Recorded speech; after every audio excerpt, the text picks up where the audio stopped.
Hey everyone, this is Rajeev here. I'm hoping the audio is as clear as yesterday.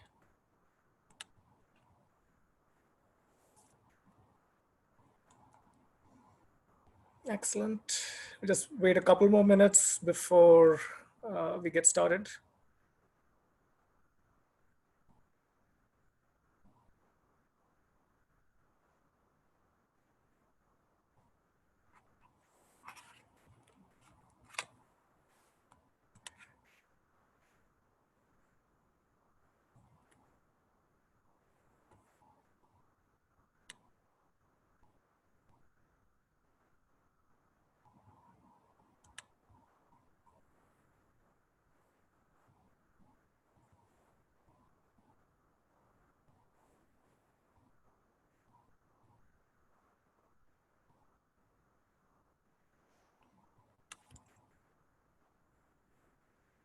And while we are waiting, just a couple of reminders on logistics. So you're welcome to post questions as I speak, and the right place to do it is in the Q&A.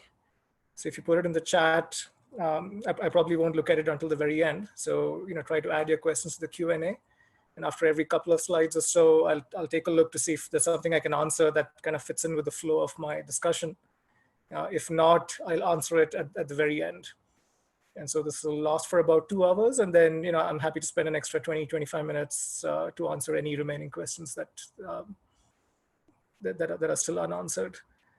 And I guess in the middle of the 2 hours, I'll give about a 5-minute break, and I'll maybe take a few more questions at that point.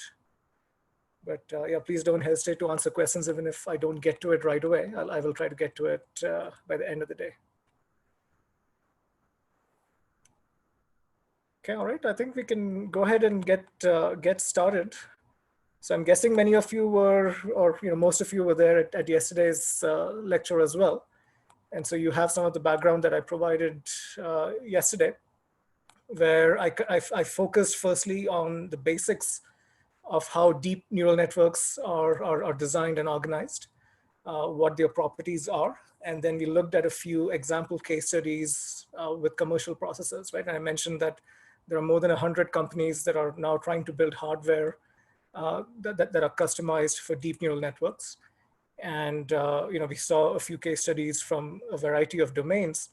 And we kind of ended the discussion by saying that there are a few common features that you can see in each one of these, right? And that's kind of where I'm going to start off again today. Okay, so in terms of a quick recap from yesterday, right? So we focused on deep neural networks, and we only focused on inference yesterday, right? And I'm saving training for my discussion tomorrow. What we also saw is that there have been dramatic throughput improvements in recent years.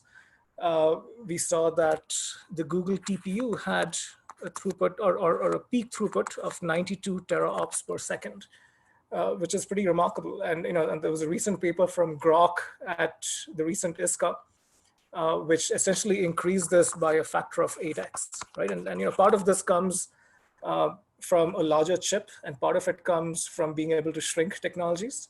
So I think the Google TPU was 28 nanometers. The Grok chip is expected to be in 14 nanometers. And so right there, you get about a 4x jump, and then the chip is twice as big. And so we are seeing these dramatic improvements, partly from good architectures, partly from these technology improvements. And the second trend that we discussed yesterday was that even the models are getting more efficient, right? So we talked about how most deep neural networks have convolutional layers up front, and then they end with these fully connected layers. And we talked about connections in the convolutions as well, right? So there are spatial connections, and then there are channels across, there are connections across channels. And we saw that the recent push has been to reduce some of these connections so that the models are even smaller, which means that they take less time to train.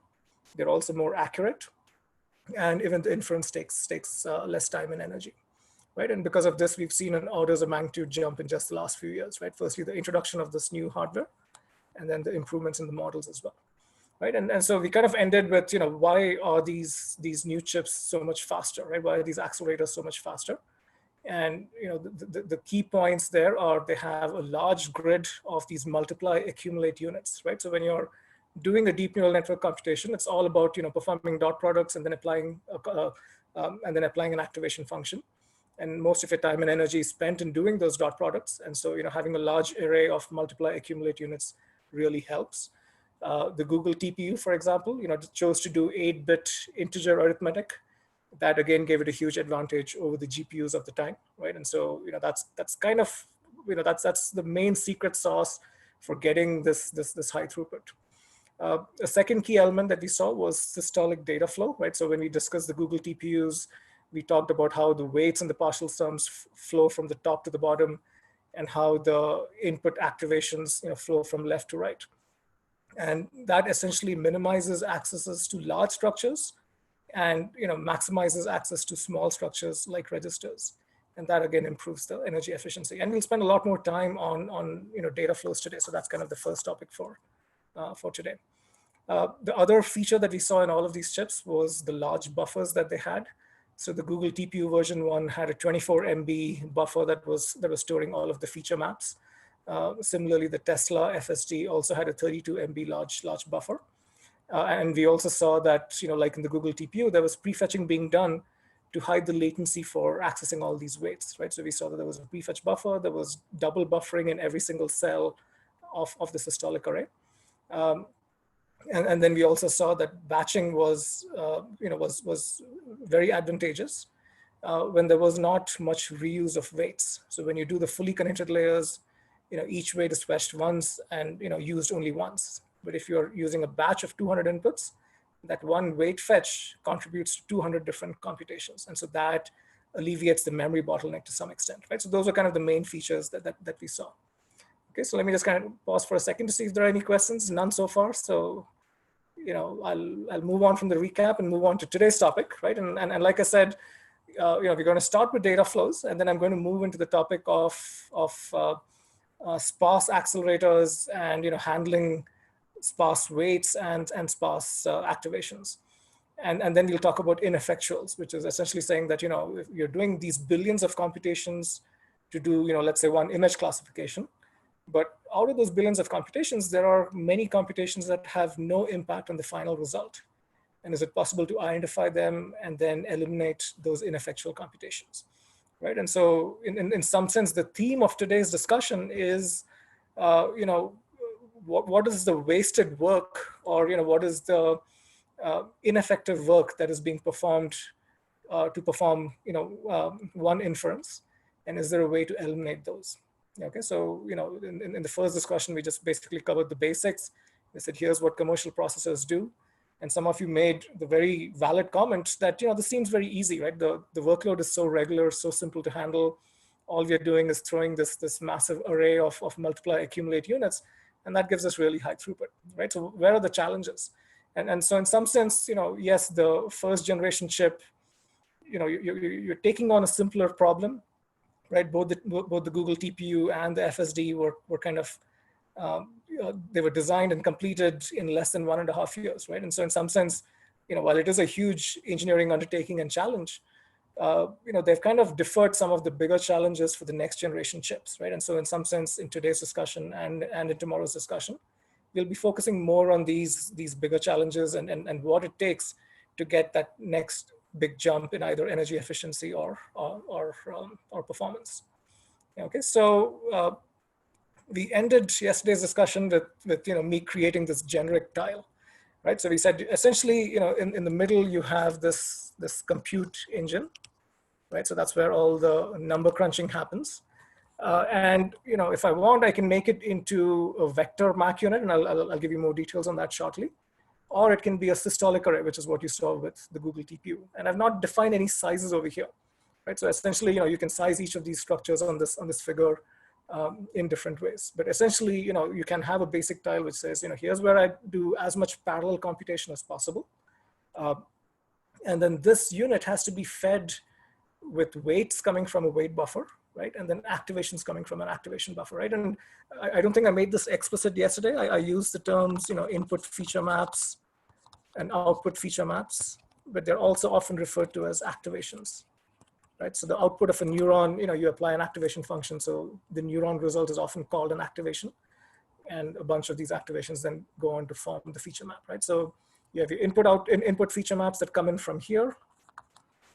You have your weights that come in from here, or weights, kernel, filter. Again, lots of terms for the same thing basically. And so these inputs are then kind of worked upon in this vector Mac unit. You have to add them to partial sums, right? So you may not be able to do the entire neuron computation in one cycle. And so whatever result you produce may be a partial sum, which then gets accumulated over here, right? So this is where you store your partial sums and you accumulate them over time. Eventually, when they are completed, they get stored either back over here or maybe in some other, maybe some global buffer. Right, sorry for the bad handwriting. I have my laptop not in tablet mode, so the handwriting is a little messy. All right, so this is kind of the generic tile that we said appears to be a common feature in all of these chips that we've seen so far. And then there are a few things I'm not showing over here. So in addition to these buffers, right? So these buffers will usually be a few kilobytes. They can even be megabytes. That's what we saw in the Google TPU. And then in addition to that, you may have some registers that are embedded over here, right? So there are also some registers that may be found over here. And so, for example, in the Google TPU, right, we said that you have that large systolic array, and every cell in that array has a couple of registers for the weights, right? So the weight that I'm working on right now and the weight that I'm prefetching for the next operation, right? So those are small registers that are embedded either next to the MAC units or inside the systolic array. Okay, and so what we are trying to do when we do our computation is we are trying to maximize usage of these registers and buffers that are relatively small in size, right? If we can maximize accesses to these smaller structures, it improves our energy efficiency. Okay, and so that's kind of the goal of data flow. And I had even shown you this slide very briefly yesterday, where I said that this is all the computations that I need to do. Right, so this is a very deeply nested loop. So these are all the computations I need to do for one convolution. Okay, and so let me just walk through each of these nesting so you know what's happening. Right, so ultimately there is a dot product being performed over here, and to perform that dot product, right, I have here are my input feature maps. Here is my kernel that's going to be applied on those input feature maps, and that one kernel produces one output feature map, right? If I have several kernels, that then leads to multiple output feature maps, right? So what I'm doing over here is there's this innermost loop over here which says do for all vertical pixels in the kernel, right? So basically look at all the rows of the kernel. There's another loop over here that says do it for all the horizontal pixels in the kernel, right? So each one of these terms in one row of a kernel also has to contribute to this dot product, right? So that's kind of what those two inner loops are basically doing, right? It's essentially, this is R and this is S. Then, once you do that, you then have to go through the horizontal and vertical pixels in the output feature map, right? Basically, do that for each one of these points. Okay, and then having done that, you're then going to go through all the input feature maps, right? So basically you've covered this one plane over here, but then the next planes have to also be processed, right? So for each one of these input feature maps, you have to do additional computations. All of that is still contributing to these points in this one output feature map, right? So once you've done all of that, you have now produced this output feature map number one. Or let's say, well, I think in this terminology, it's one. And then having done that, you're going to do this for all the output feature maps, right? So then you pick up the second kernel, do that produces the next output feature map, then do the third, and so on. And then you can have batching as well, right? So you have to do this for every single for every single image inside your batch. And so you can see that there's a large number of these for loops that you have to go through. And the whole point of coming up with a good data flow is to do a specific ordering of these for loops so that you maximize reuse within all of these buffers and register files. Okay, so that's kind of the goal of coming up with a good data flow. And it turns out that sometimes if the sizes of these terms over here, right? So the sizes of all of these terms determine the size of the convolution, and sometimes its size is so large that it does not fit in, let's say, the activation buffer or the weight buffer. right? And so in that case, you would use styling, which says that, let's first bring in a certain amount of data into the activation buffer. Let's reorder the loop such that these values are used completely. Then you move on to the next computation where you bring in some different activations into the buffer, reuse them completely, then move on to the next one, right? And so I didn't show you the code with the tiling, but that makes the code look a little bit, let's say messier. Okay, so that's kind of the goal of a data flow, to figure out how do I take this computation and how do I map it to those buffers so that I maximize reuse. Okay, so let me just pause for a second, see if there are questions I can answer right now. Yeah, so there's a question about, is batch size controlled by hardware or software, right? So the hardware just obeys whatever the software produces, right? So the software has to decide, what batch size is going to give me the highest reuse and the highest energy efficiency while still meeting the latency deadline, right? So right now it's all software controlled. So vector MAC unit and matrix multiplication are a form of systolic array, right? So let me, so not exactly, and I think this will be made clear in the next few slides. Okay, so if I don't answer it, don't hesitate to ask this question again shortly, but I'll mark it done, but I'm going to get to it shortly. Systolic arrays are high power consuming entities, right? So certainly they are, right? So in the Google TPU, you have a 64,000 grid of multiply accumulate units, right? That's the systolic array. So clearly it consumes a lot of power, but it's a lot more efficient than the alternative, right? So the systolic array is maximizing accesses to register entries, and that really helps, right? And so again, I'm going to have a little bit more of a discussion of systolic versus a vector MAC unit. So kind of hold on to that thought, and let me know if I don't fully clarify that, right? And is n the batch size in this picture? Yes, it is. Yeah.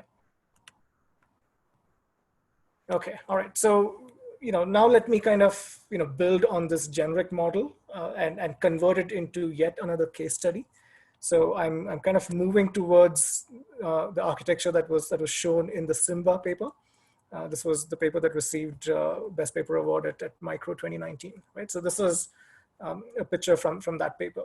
And that generic tile that I just drew looks a lot like this one over here, right? So you'll see that there's a weight buffer, 32 kilobytes in size. There's an input buffer, 8 kilobytes in size. Then you have the vector MAC unit, right? So this is a compute engine. And then you have the accumulation buffer, where you store your partial sums. And that's 3 kilobytes in size, right? So you'll see that, what Simba assumes is very similar to that very kind of, vanilla generic tile that I drew. So now let me kind of answer this. Many of you had questions about vector MAC versus systolic. So let me just kind of expand on that. And I did touch upon this very briefly when I talked about the Volta, when I talked about Volta's tensor cores, right? So I mentioned in that case that the Volta tensor core, gets these 4x4 tensors as inputs, and then it does the matrix multiplication, and it produces the result, right? So kind of in terms of the microarchitecture, what's the difference between that and a systolic array? So in this vector MAC unit, and I'm referring specifically to what they proposed in the Simba design, they have an 8x8 grid of MACs, okay, which means that you have 8 multipliers over here, and they're all contributing to the same neuron. Okay, so you essentially have 8 different inputs that come in, 8 different weights that come in. You perform the individual multiplications, and then you go through an adder tree maybe, and you produce a result that feeds into one specific output neuron. Okay, so that's one 8-wide MAC, right? Let me just kind of make this clear. So this is one 8-wide MAC. And then similarly, you have 7 of these same structures. Okay, so those same inputs, right? So there were 8 inputs that I sent in over here. Those same inputs can go to another vector of MAC units, right? And they have different weights over there. So the same 8 are being broadcast to 8 different multipliers, where they get multiplied by 8 different weights. And all of this then contributes to one specific output neuron. That's a different output neuron, right? So in a given cycle, you'll see that there are 8 outputs coming out over here. So there are 8 output neurons for whom you're producing partial sums and for whom you're and for which that you're doing this accumulation. Okay, so basically there are 8 inputs that you're broadcasting to these 8 vector MAC units, right? So each of these vector MAC units is 8 wide,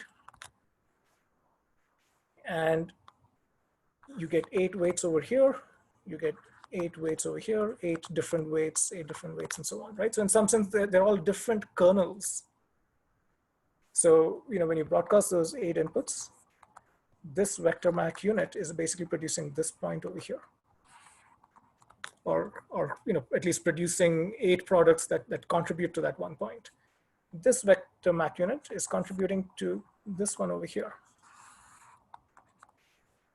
right? So it's got 8 different weights from a different kernel, and so it's, you know, producing partial sums that contribute to an output neuron that may be in a different output feature map. And then similarly, there's a third output feature map, and this one contributes to this point over here. Okay, does that make sense, right? So what you're essentially doing is you're taking 8 inputs, broadcasting it to these 64 multipliers, right? So each input gets broadcast to 8 of these multipliers. And, you know, similarly, each one of these vector MAC units receives 8 different weights. You're doing a whole bunch of multiplications, then you're going through some adder trees, producing partial sums for 8 output neurons. Okay, let me again pause and see if you have questions about this. This is non-trivial, so hopefully I made it clear.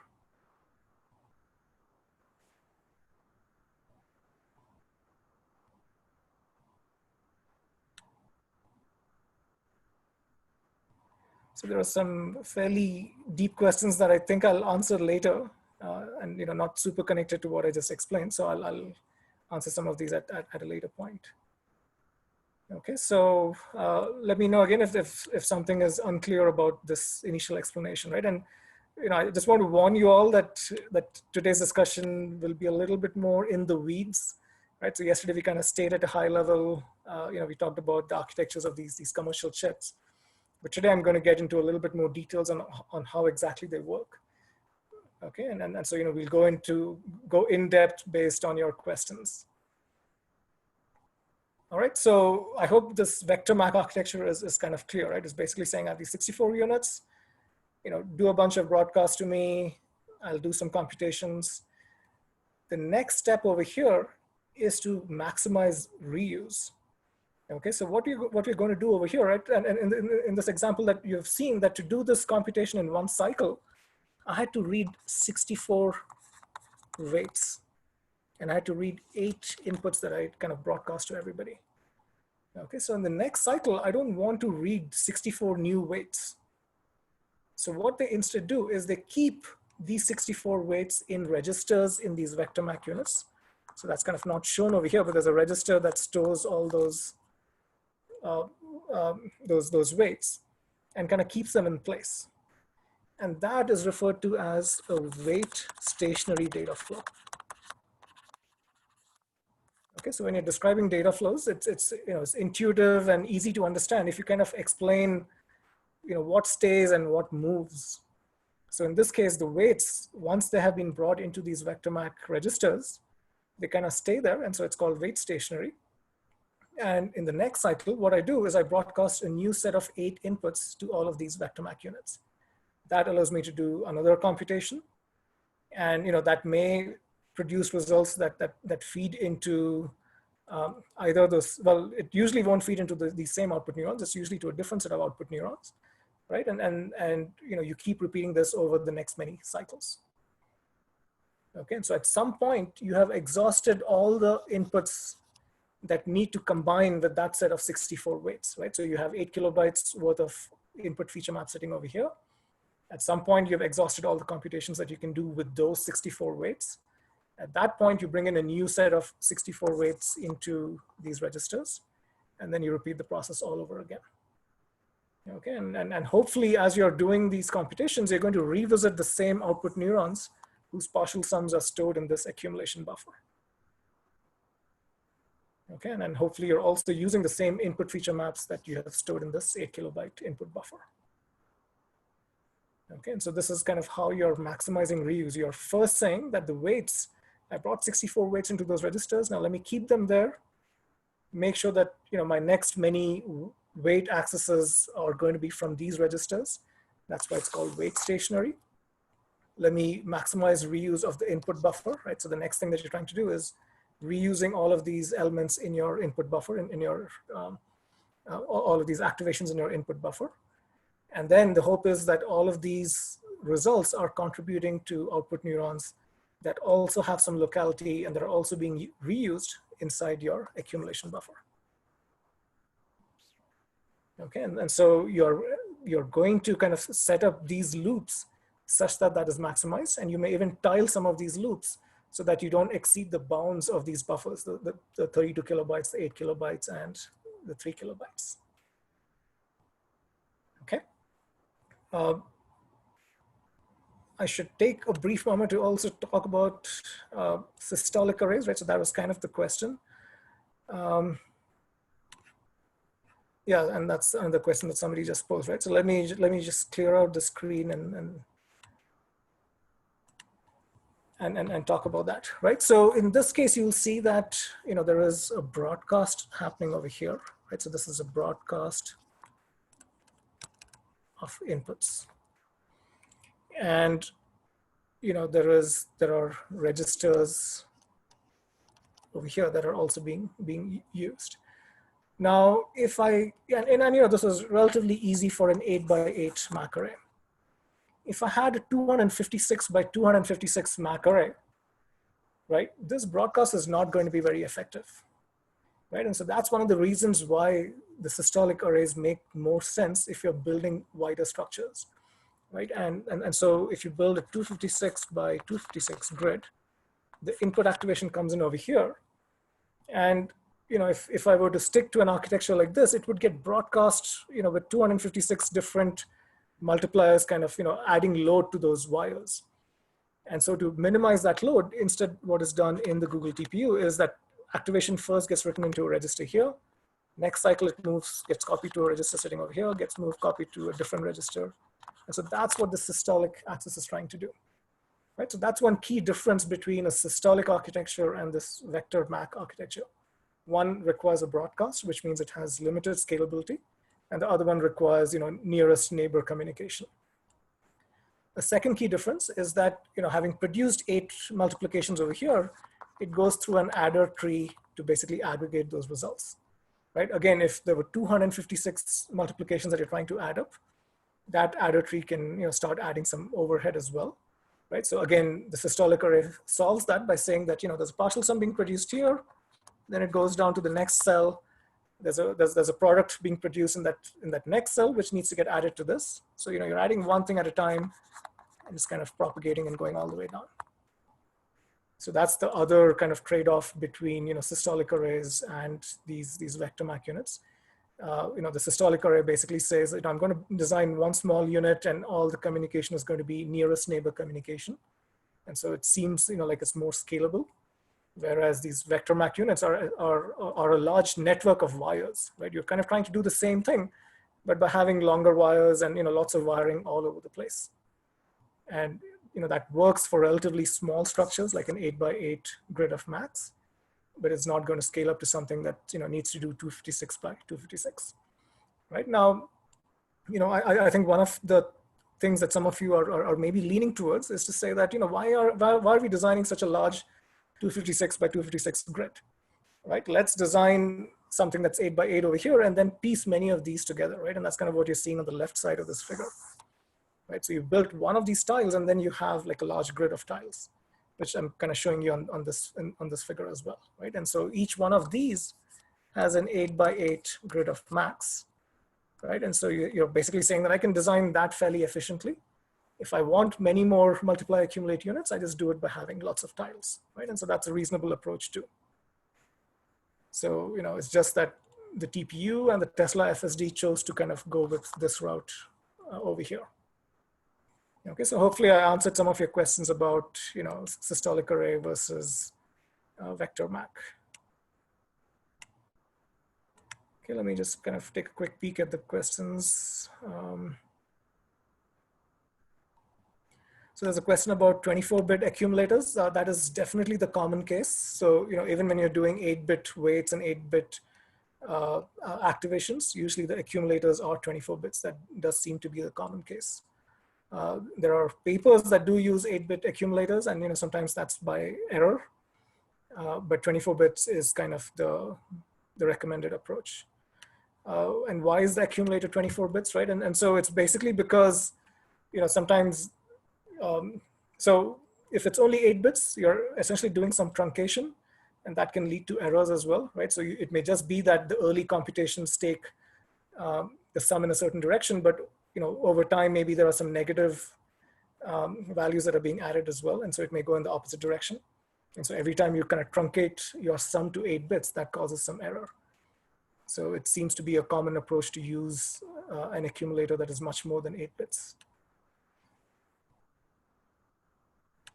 There's a question about what is meant by a distributed weight buffer, and this is just to kind of reduce the wiring overheads. So instead of having one large 32 kilobyte bank from which you read 64 values, they just break it up into 8 different banks. And so each bank feeds a different vector MAC unit and has to only provide 8 weights to that vector MAC units, right? So distributed weight buffer is nothing but a banked weight buffer.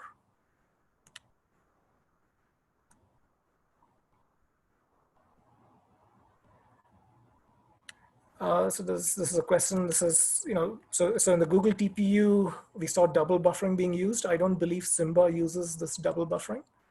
And part of it is yeah, I mean, again, I don't want to speculate on what the reasoning is. But it's extra overhead, but it helps when you're dealing with things like fully connected layers. Yeah, but I don't think they have this double buffering. Yeah, so I do not. So if you just Google Simba Micro 2019, you'll hopefully find the paper. So I don't have detailed references on every single slide. And today we're going to go through a bunch of papers. I'm just hoping that Googling the keywords will help you find the papers. With more time, I'll even maybe add like a list of references and put it on the slides. But you may have to wait a couple of days for that. All right, so I'll stop here and let's move on. Right, so like I said, here's what you would do in a basic tile. You're doing a limited amount of computation, and then you're using many of these tiles to basically increase your throughput. And in the Simba architecture, this is all of this is what goes into one die, or what they refer to as one chiplet. And then in a single package, they're placing many of these chiplets, right? So there are 36 chiplets that go into one package over here.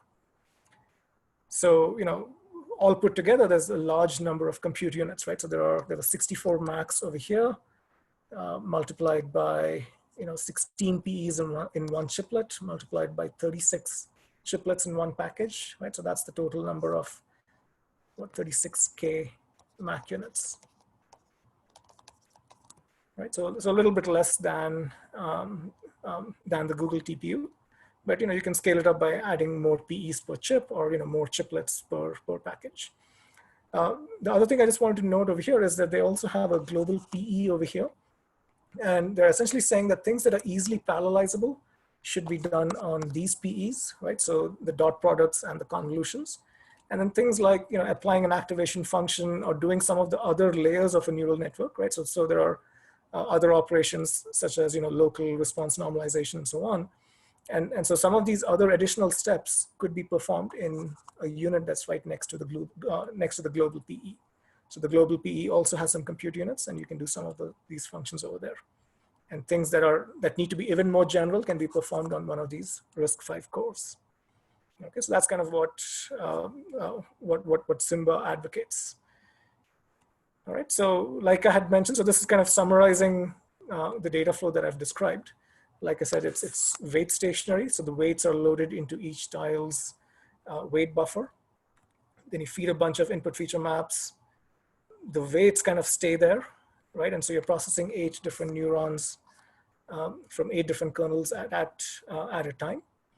And there are elements of activation reuse, right? So in any given cycle, the 8 inputs are being reused in 8 different multipliers, right? So there's already some activation reuse over there. And then, when you move on to, new inputs and the next set of neurons, again, there's a hope that you will reuse some of the things that are sitting in those two buffers. Okay, so there's trying to maximize reuse as far as possible across multiple dimensions.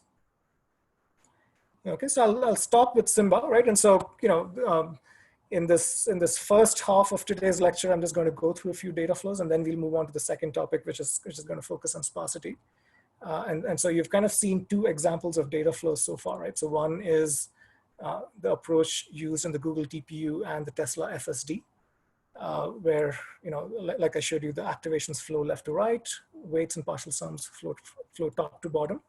This one is a slightly different organization, where even the compute engine is different.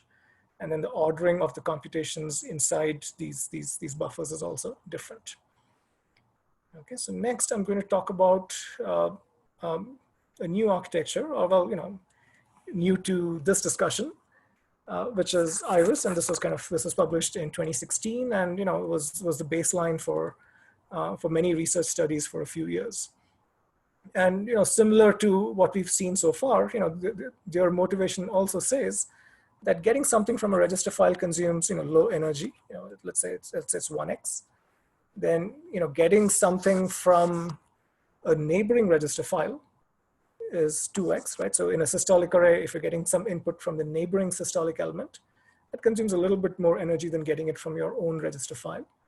And then if you have to go to some nearby buffer, let's say a 100 kilobyte buffer, that consumes a little bit more energy.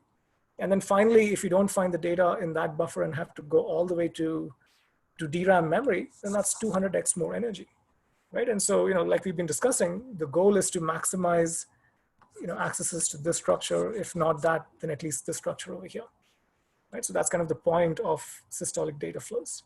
And so let me kind of describe the systolic data flow used in Iris. Okay, so the overall architecture looks like this. Again, you'll see that this is a little similar to what I showed you with Simba, right? So there's a global buffer sitting up here, right? So let's say of the order of about 100 kilobytes.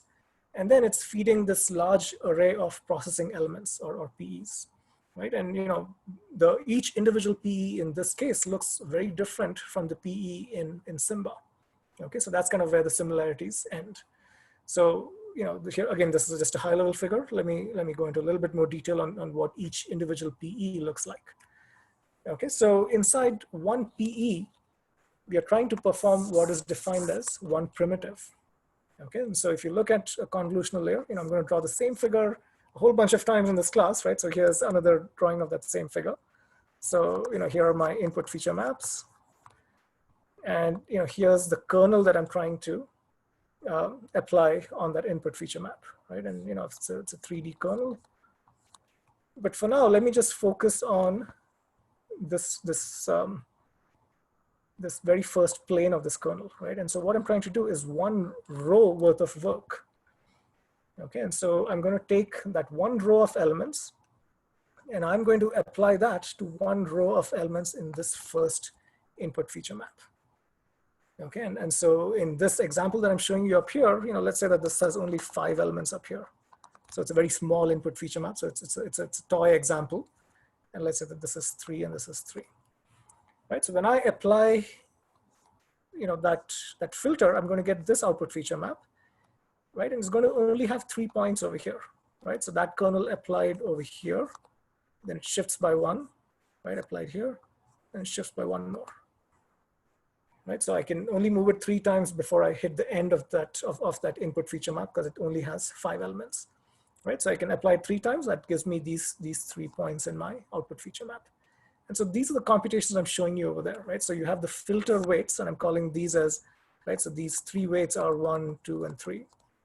And then similarly, these 5 input feature map values are 1, 2, 3, 4, and 5.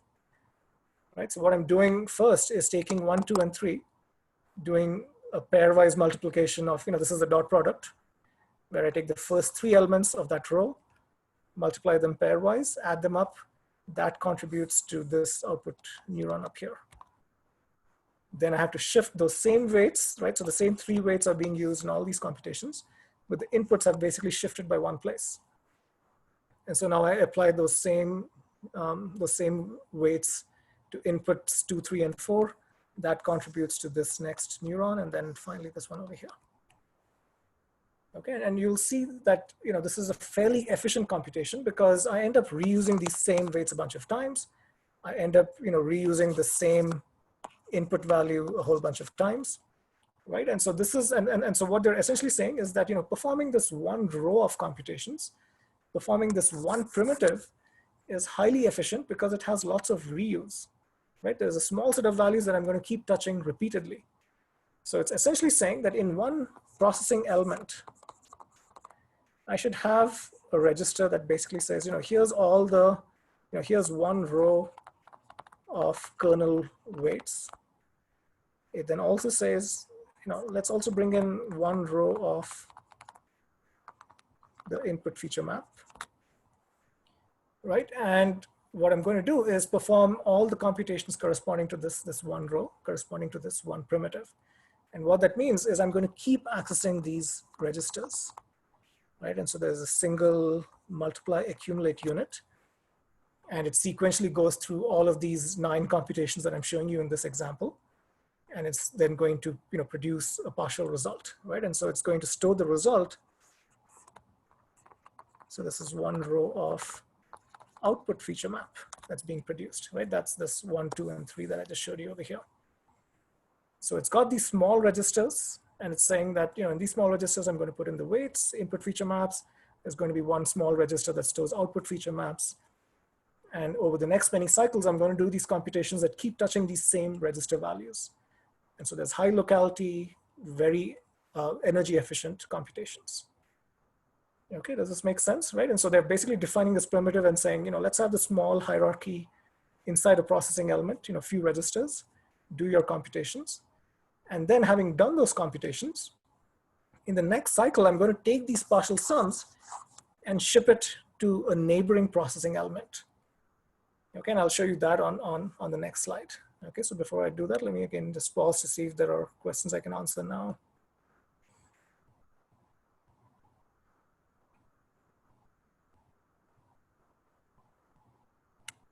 Okay, so no recent questions pertaining to this. So hopefully this primitive is relatively clear, and I'll come back to the question shortly in case something is not clear about Iris. Okay, so now let's talk about what's happening in the next row, right? So let's focus on this processing element here, right? So in the very first cycle, it received row 1 of the filter. It received row 1 of the input feature map. And so it performed exactly the computation that I just showed you. Okay, now at the same time, this processing element down here has the weight row 2, and it has the input feature map row 2, right? So again, let's go back to my favorite figure here. So what I did in that first processing element is this row of inputs and this row of the kernel. At the same time, the second row of inputs and the second row of the kernel were being performed in the second processing element. And then similarly, this third processing element is working on the third row of inputs and this third row of weights. And so when you've performed all of those computations, adding all of them up finally gives you this output neuron over here. Okay, and similarly, this the other output neurons in that same row as well. So essentially, all of these 3 elements are contributing to the first row of the output feature maps. Okay, so you're taking all the work required for that first row of output feature maps and saying that, all this work I need to do, there are 3 rows worth of work. So I'm going to split it across 3 different processing elements, where each processing element takes charge of one of these rows, right? And we've defined a primitive as doing a row's worth of work. Okay, so once they've done their work, you'll see that the partial sum produced by the third PE is going up. So it can be added to the partial sum being produced in the second PE. Then it goes up again, so it can be added to the partial sum being produced here. Okay, so you've taken that one row of computations and split it across 3 processing elements in the same column. And so the results being produced by all of those processing elements have to then be aggregated across the column. Okay, and then you'll see that the weights kind of move rightwards and the feature maps move up diagonally. And so when that happens, you'll see that in the next cycle, if you look at this processing element over here, it's got input row 2, and the filter row 1 has also arrived over there, right? So what I'm essentially doing at that point is, here's my input feature map. Previously, I was doing this. Now I basically brought it down one place, right? So the first row of the filter has to now combine with the second row of the input feature map. And that's what's happening over here. The second row of the input feature map has arrived here. At the same time, the first row of the filter has arrived here. And you end up doing that computation. And you'll see that over time, if you keep up this data flow, right? So this is how data is moving between the processing elements. The filter has a certain data traffic pattern shown in green. The feature map has a certain data traffic pattern shown in blue. Partial sum has a different traffic pattern shown in red. And so over time, all of these data flows continue. And when you're done with all of this, you have done the entire computation corresponding to that first input feature map and the first plane of that filter. Right? So this is complicated. I totally get it. It takes a while to explain this. I've done all this math here. You don't need to kind of look at it carefully just yet. But it's there for reference, and it's basically telling you that to do any computation, this is how many times I'm going to read from my local register file. This is how many times I'm going to read from my neighboring processing element. This is how many times I'm going to read from the global buffer. So it gives you a sense that most of the time what you're doing is making accesses to your local registers. Sometimes you're making accesses to neighboring processing elements. And then very rarely are you actually making accesses to the global buffer. Okay, so that's kind of the point of this math below, but you can ignore it for now. Okay, so I hope that was somewhat clear, but it's basically saying that let's define a primitive as one row worth of work, and that's why this data flow is also called row stationary data flow.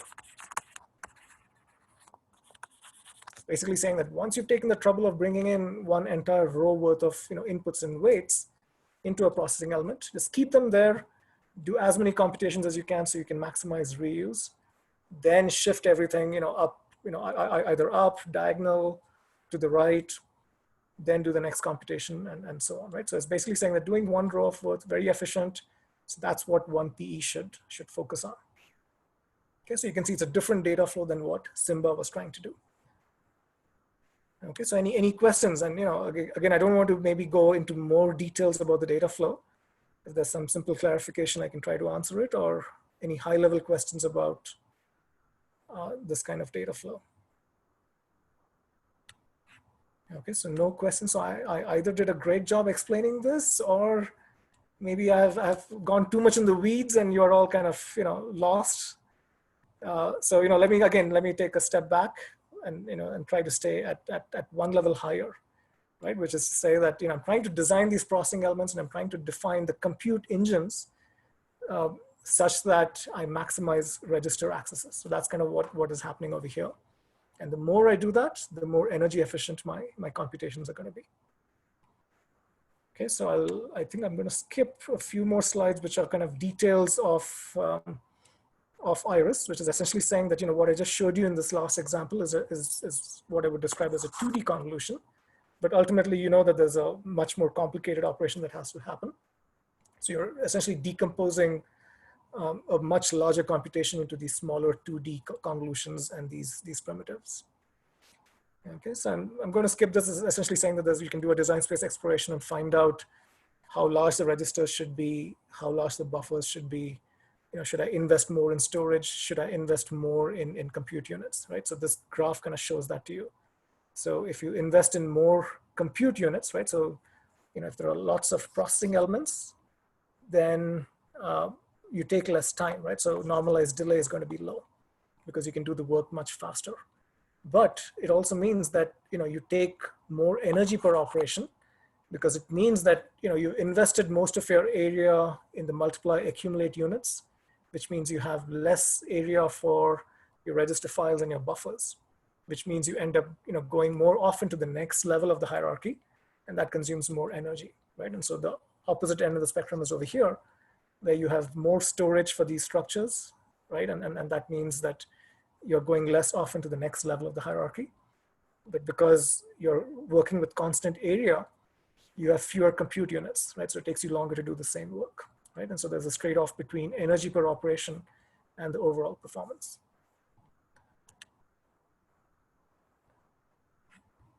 Okay. So now I'll skip this. In today's lecture, I'm going to have a bunch of extra slides where I'm going to go into details of things, and we don't need to cover each one of those, but they're there for reference. So you should be able to find the slides online in case you want to go deeper into any specific paper. And of course, going back to the paper itself is the fastest, but or the most details. But going through the slides may give you like a first cut of these details. All right, so I'm just going to spend maybe 5 minutes on another architecture, which shows you that there's a different way of kind of doing a hybrid of registers and systolic. And I'll do this very briefly. Okay, so again, this is also a tiled architecture. So this is wire-aware accelerator WAX. And so it's basically saying that your SRAM buffers are already organized as many different banks. So let's start with one of these banks. Let's call it an 8 kilobyte bank. And the bank is not decomposed as activations, weights, and partial sums. It's up to the software to basically use some of the rows over here for activations, some of the rows for weights, and some rows for partial sums. Right? So all of your data is basically being read from here. And if you don't find data locally, then you have to go to a remote subarray. But again, you're trying to maximize accesses to this local subarray. And you're also trying to maximize accesses to register files, which are placed right next to the subarray. Okay, so you'll see that there are 3 different registers right next to the subarray. So you read a row, put it into this register. That then feeds a vector array of multiply accumulate units. And in addition to that, what you have here is a shift register that's inside this activation register, right? So the activation register has a shift register, which says that, first cycle, I bring in 32 weights here. I bring in 32 activations here. The multiply accumulate units, basically do a pairwise multiplication, produce a result. That feeds into, those results are then, sorry if I didn't draw this very well. Yeah, so that result is being placed into this partial sum. Right, so you produce 32 results. All of those get added to the partial sums. Next cycle, you don't bring in new weights and new activations. Instead, what you do is you just shift the activations by one place. Again, those activations are going to combine with these 32 weights to produce 32 more partial sums, which will again get added up. Right? Next cycle, another shift of activations, and you keep doing this. Right? So once you've loaded weights and activations into these registers, for the next 32 cycles, you can keep your multiply accumulate units busy by just doing these shifts. Okay, and then once you're done, then you may have to bring in a new row of activations or a new row of weights. The process repeats all over again. Okay, so that's kind of the goal over here. Now, it turns out that when you do it this way, if the number of times you access the buffer for an activation is relatively small, right? So in 32, so over 32 cycles, it says that I'm just doing 0.33 reads of activations and 0.33 writes of activations. Similarly, the weights are only fetched one time every 32 cycles. But in each and every single cycle, I'm producing partial sums that contribute to a different set of neurons. So every single cycle, I'm kind of reading and writing a new set of partial sums. Right? So while this data flow may have looked pretty efficient because of the shift operation, it's basically saying that the updates to the partial sums are the bottleneck. So every single cycle, I'm making an access to this relatively larger subarray. And that then becomes a problem, right? And so you can kind of change the data flow. And so the paper introduces WAX flow 2 and 3, which essentially changes the way that you organize the activations and the weights, so that in a cycle, you're not producing 32 different partial sums, right? So the 32 products that are produced over here, they all contribute to the same neurons. And so it goes through an adder tree. And then it maybe produces only 2 partial sums in every single cycle. So that means you need to, which means that it takes you 16 cycles to fill an entire row of 32 partial sums. then you kind of write it back into this buffer over here. Okay, so it's basically saying that you can change the way the data is organized, you can change the data flow such that you limit the number of accesses to the partial sums, right? And the trade-off there is that it reduces the reuse of the activations and the weights. So as you move from wax flow 1 to wax flow 3, you'll see that I'm significantly reducing the accesses to the partial sums, but I'm increasing the accesses to the activations as I go from here to here. Right, and this ultimately gives you the sweet spot where it says that this is the least number of accesses being made to the global buffer, and this minimizes my energy, right? So the subarray energy goes down from 136 all the way to 22, right? So this kind of highlights the importance of data flows, and sometimes these data flows are not immediately obvious, right? So you can't just write a program that explores the design space of data flows. A large, most of the time it requires trial and error. It requires human insight to get some ideas for a data flow that might, maximize register accesses, minimize accesses to buffers, either local buffers or remote buffers.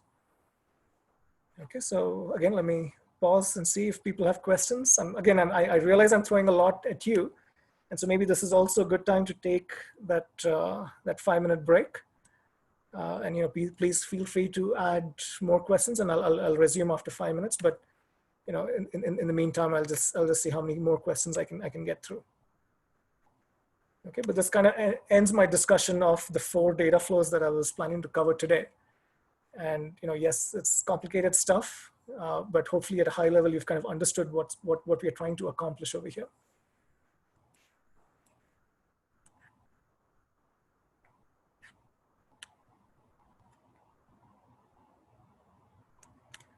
So there's a question about how do you test all this, and they can't all be theoretical, right? And so in many research papers, this is tested with theory and with simulation models. Some groups obviously go far enough to actually implement this on an FPGA or implement it in silicon, or at least synthesize the main circuit to kind of show that it works. But that is a challenge, right? And this is not specific to deep networks, but to a large extent, it is possible to show with a theoretical or with an analytical analysis, that here are all the computations that need to get done. This is the data flow that ensures that the appropriate values collide at the right place, and then you need good models for how much energy does it consume to read my neighboring register file? What if the register file is 8 times as big? What is the energy to go over wires that connect me to the next processing element or to the global buffer? So you need all of those models to test this out as well, right? So if you look at either the IRIS paper or the WAX paper, going through the methodology gives you a sense for what it takes to do this. Right, so it's a mix of analytical models, simulation, and circuit synthesis.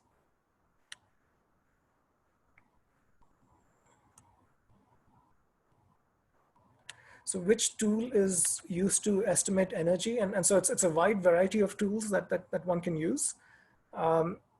So I'm hearing good things about a tool called Time Loop, which came from NVIDIA. Well, Time Loop and Accumulators, I forget which one uses the other, but these are 2 tools that I think have been used in some of the NVIDIA papers, and some of my students have used it as well and have said good things about it. So that might be a good place to start, right? But otherwise, it's a combination of various tools like Cacti. There's Orion, which models the network, right? So there's a bunch of tools out there. If you're confused, you can send me an email, and I can get a much more detailed answer from one of my students as well. Okay, but I think Accumulators and Time Loop are good places to start. I think they even had a tutorial at one of the recent conferences, so you might be able to find some stuff online too. So slide 6 is a package, a 2.5D topology where each PE is a chip. So is it a 2.5D topology, right? So 2.5D refers to an interposer-like model where you have a silicon substrate you have all of these chiplets that go on the substrate, and then you can use metal wires on the interposer for inter-chiplet communication. I believe this is similar to that, right? So I do believe it's a 2.5D topology, but that little detail is kind of escaping me right now, right? So go back and look at the Simba paper, but I believe it's kind of, it is assuming that it's like interposer, like interconnects between the chiplets. Yeah.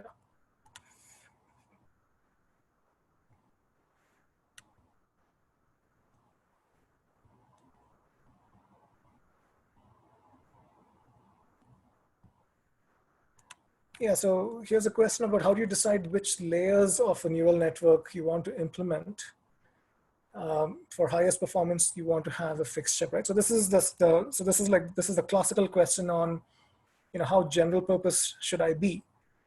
And like we discussed yesterday, right? So the Microsoft projects involving FPGAs, their main argument is that neural networks are changing a lot. They have all these new layers that come into existence that may not be a good map for existing hardware. And so doing it with an FPGA makes a lot more sense, right? And so that's kind of the argument they were making. But you'll see that ASICs like the Google TPU have worked out just fine. And in fact, some of the neural networks are being adapted so that they can be trained faster on these Google TPUs. So, so I think that's, it's a little early to tell which is going to win out. But so far, designing a fixed chip to get that high performance seems to be a winning strategy. So there's a question about time loop and the other one. I think I can type my answer. Sorry. Oops, I think I got rid of one question by mistake. I'll try to find it again. Hang on, the questions are scrolling by and I'm kind of losing track here.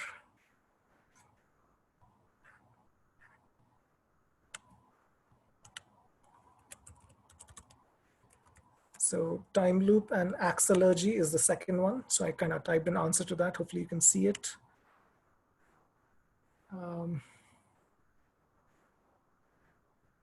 Maybe do a couple more questions before we resume. So most of these data flows are tailor-made for CNNs, and what about other neural networks? And accelerating CNN is the majority of the research, right? So you're absolutely right. And in some sense, we've taken the easy way out, right? And so if you have an MLP or let's say an LSTM where it's mostly fully connected layers, the memory system is the bottleneck, right? And so if you're spending all of your time getting stuff from memory, there's not much that you can do on the chip to somehow make the chip run faster, right? So in some sense, the first wave of research papers have said that, here's where the opportunity lies, right? The opportunity is in maximizing reuse when you have convolutions, and so that's kind of what they've done, right? And you're right that these same techniques are not are not as effective when you're dealing with fully connected layers, right? So in some sense, for fully connected layers, the only technique that works is batching. So combined with batching, yes, some of these data flows can help promote some reuse, but otherwise, you're right that these are actually tailor-made for the convolutional layers.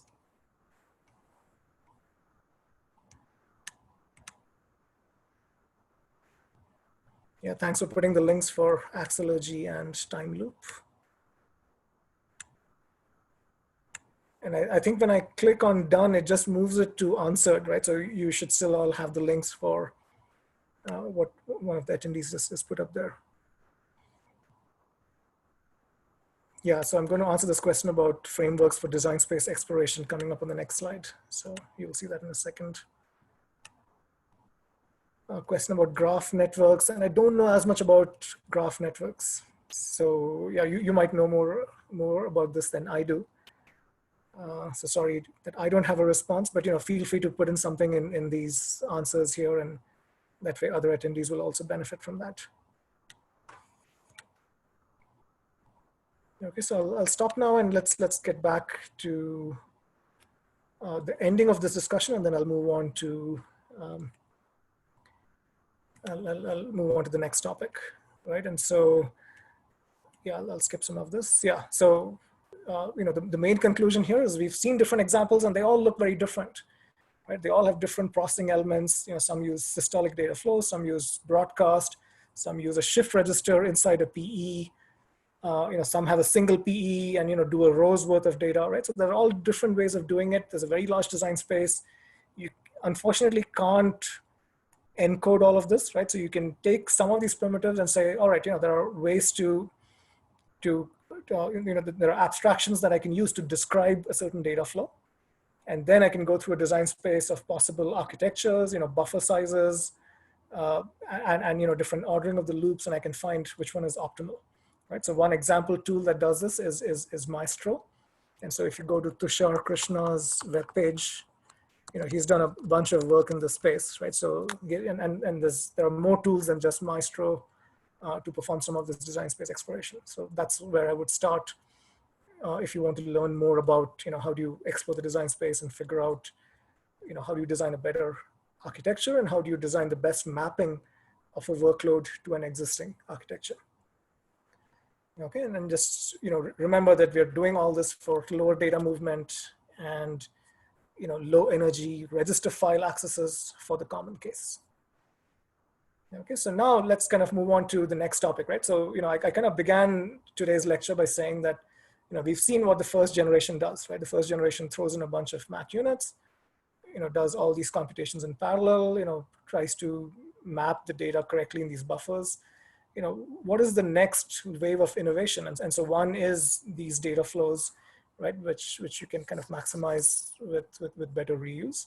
So that's one way of avoiding unnecessary work in these deep neural network accelerators, right? To say that, we know how to do this computation. Now let me try to do it with less energy, right? And so that's one. And then I have three more listed over here. And that's what I'm going to focus the second half of today's lecture on, right? To say, firstly, that a lot of these computations that I'm doing, a lot of this data movement just involves zeros, right? And so is there a way to come at, is there a way to somehow compress the data? Is there a way to avoid computations when one of the operands is a zero, right? And that's generally referred to as sparse computations.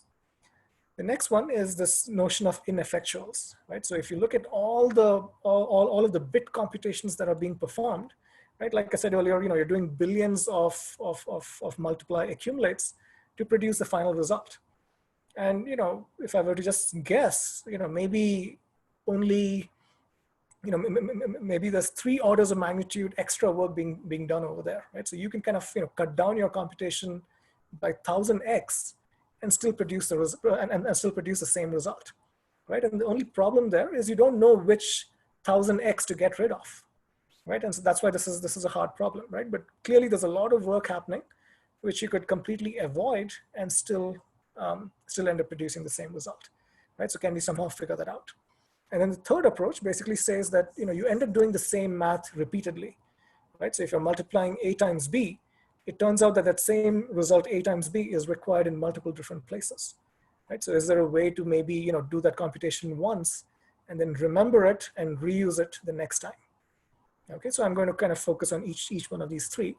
And, there's a lot of detail I can get to. There's, lots of papers out there. So I'm just trying to do like a first cut over here, just kind of go through some of the prominent works that first appeared, just so you get a sense of what the key ideas are. So let's start with this notion of deep compression, right? So this is some of the early work that got this field going. And so there was a series of papers that were published by Han et al. in 2016. And so I'm going to look at their first paper and cover it in a little bit of detail, and then the resulting architecture, which was EIE, which was published in ISCA 2016 as well.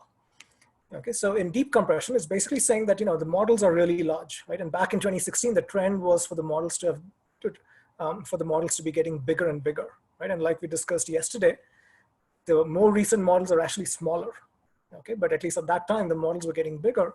And they were essentially saying that, especially for mobile applications, it's really important for these models to be much smaller, even from the perspective of a hardware chip. If the model size can be a few megabytes, that's something that can fit in on-chip SRAM buffers, right? So there's a huge benefit of taking a model that's 100 megabytes in size and shrinking it down to 10 megabytes or less, right? So that's kind of the main motivation over there. And what they noticed, and again, you've seen this before, so I'll kind of skip this.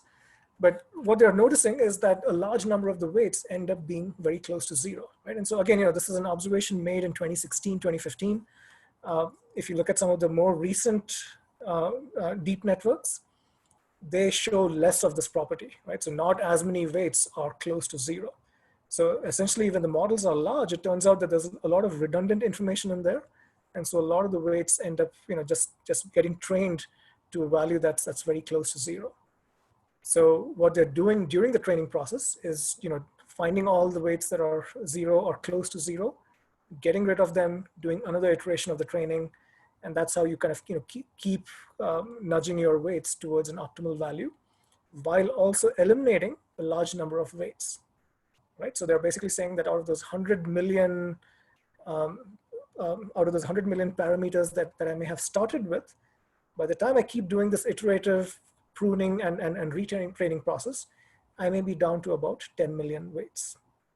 Okay, and so that's kind of what they do observe, that you can compress by about an order of magnitude with this approach, and it has a very minimal impact on the training accuracy. So you will see that both the reference network and the prune network have very similar accuracies.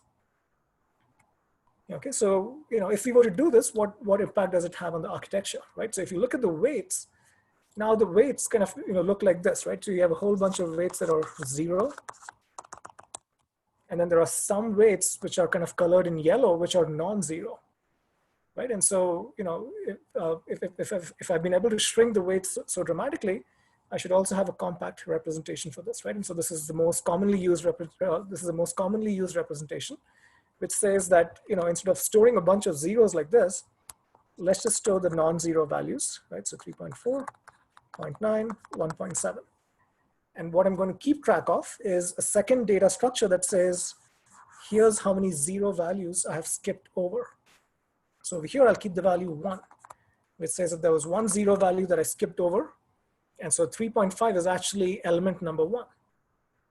Then over here, I keep the value 2, which says that I skipped over 2 of these zero values, right? So this tells you that 0.9 is 1 plus 2, 3, and then this fourth value over here, right? So you basically have to add up all of these values to figure out the index of this next non-zero term, 0.9.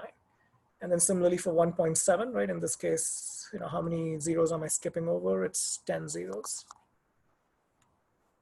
Okay, so this is one compact representation that only hangs on to the non-zero values and then remembers how many zero values that you've skipped over. Right now, if the way to make this more compact is to also allocate the least number of bits for this term over here. Right, and so if I see that the common case for that number is less than 8, then I can keep just 3 bits and say that the number of zeros that I'm skipping over are going to be between 0 and 7. Right, and so if I need to skip over 10 zeros, that's actually not possible.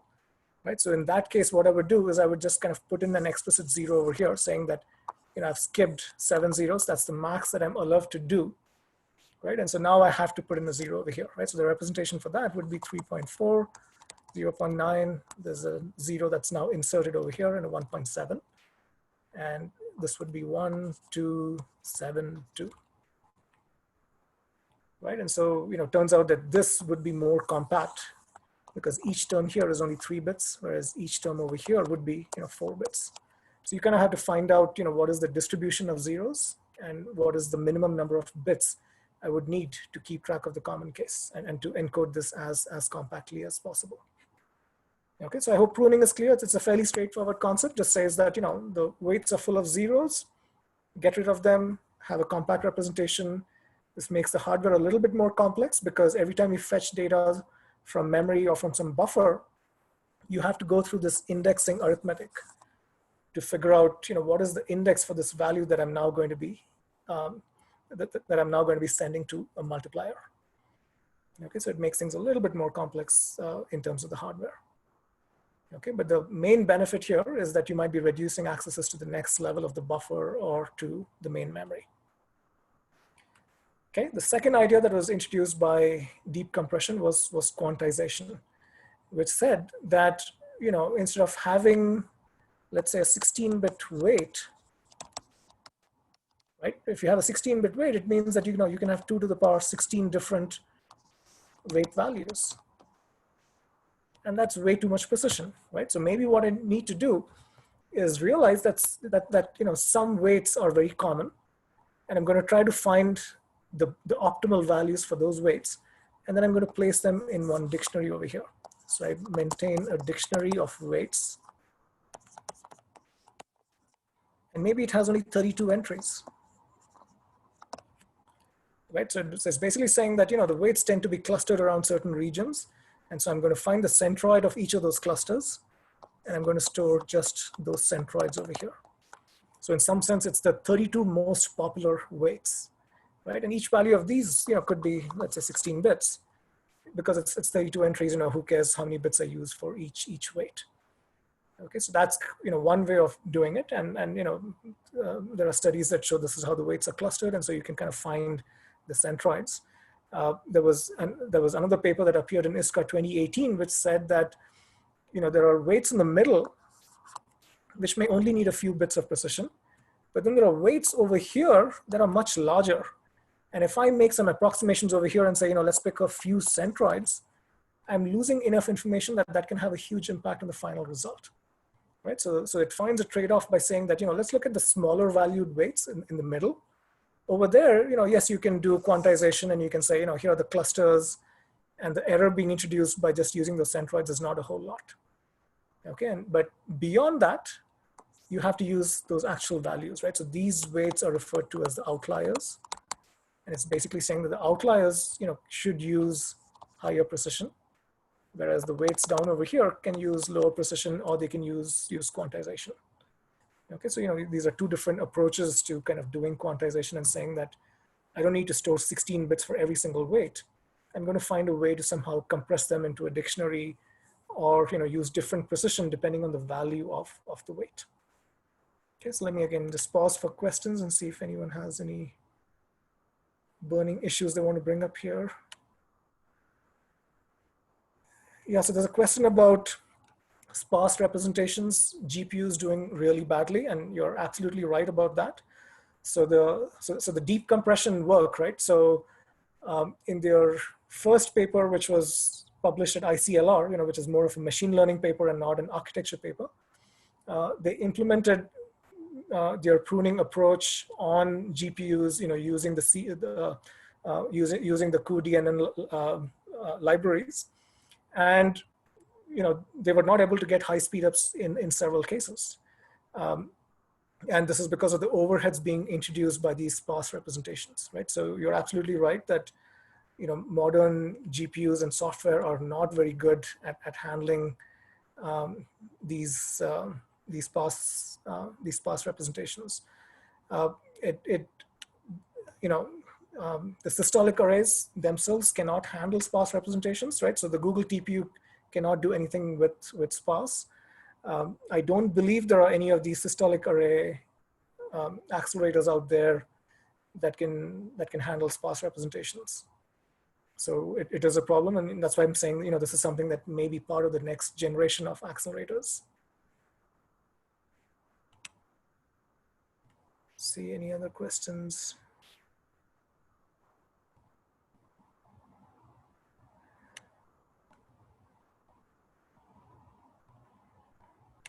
All right, so let's move on to the next piece over here, right? So the third thing being introduced by the deep compression paper is Huffman encoding. And so Huffman encoding just basically says that, if you have a distribution of values and there are some values that are more popular than others, then you can come up with a code that has fewer bits for the more common letters, right? And so you've probably seen it in some undergraduate class at some point. And it basically says that if you look at the sparse representation, right, there are certain weights that get used more often than others. And similarly, when you're jumping over the zeros, right, that's the other metadata that you're keeping track of. It turns out that there are some sequences of zeros that are more common than others.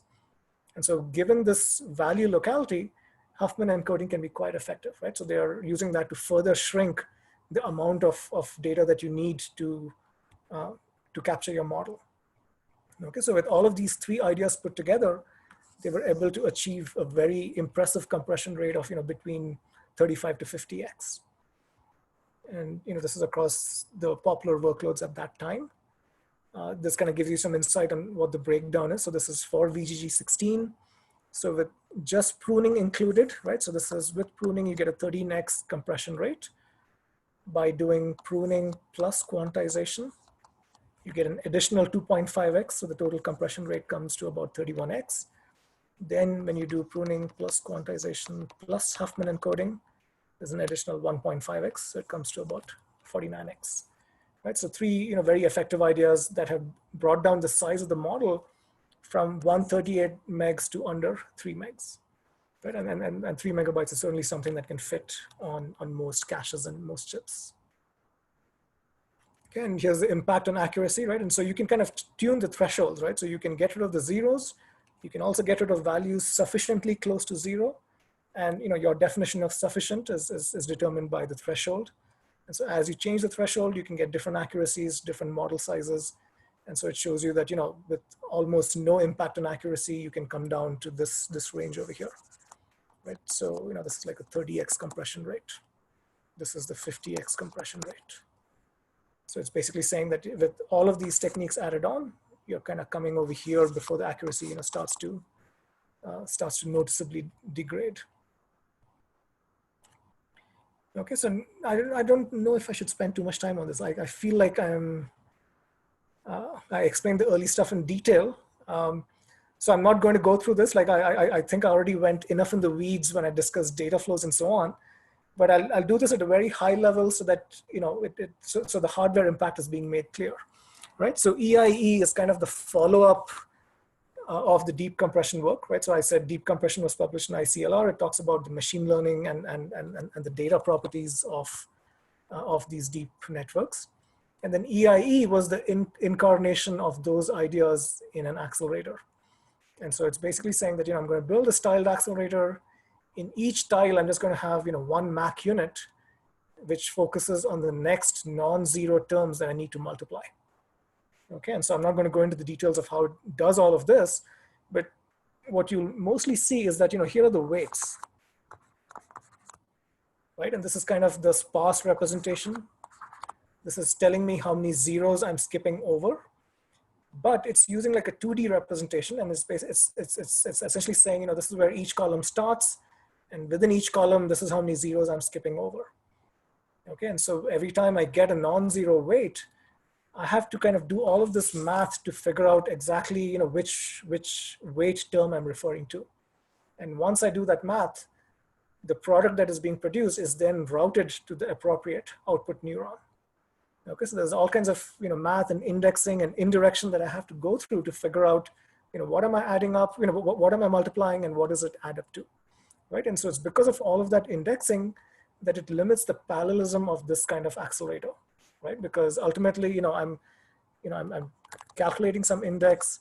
That index then tells me, this is what I need to fetch, right? And if I try to increase the parallelism, then there are 4 different indices that I may be calculating, right? And each one may be pointing to like a different element, right? And so if I have to do that, then maybe this structure has to now be 4-ported, right? So previously without sparsity, what we usually do is we say, I need 8 activations, bring 8 activations that are all found in a single row, right? That makes the buffer access much easier. But when I do sparse accesses, what it essentially does is it scatters my accesses all over the place. And so, once I calculate the indices, when I have to fetch 4 different elements, they may be placed all over the place. Right? So I can't just fetch one row and have all the data that I need. Instead, I may have to do 4 separate accesses.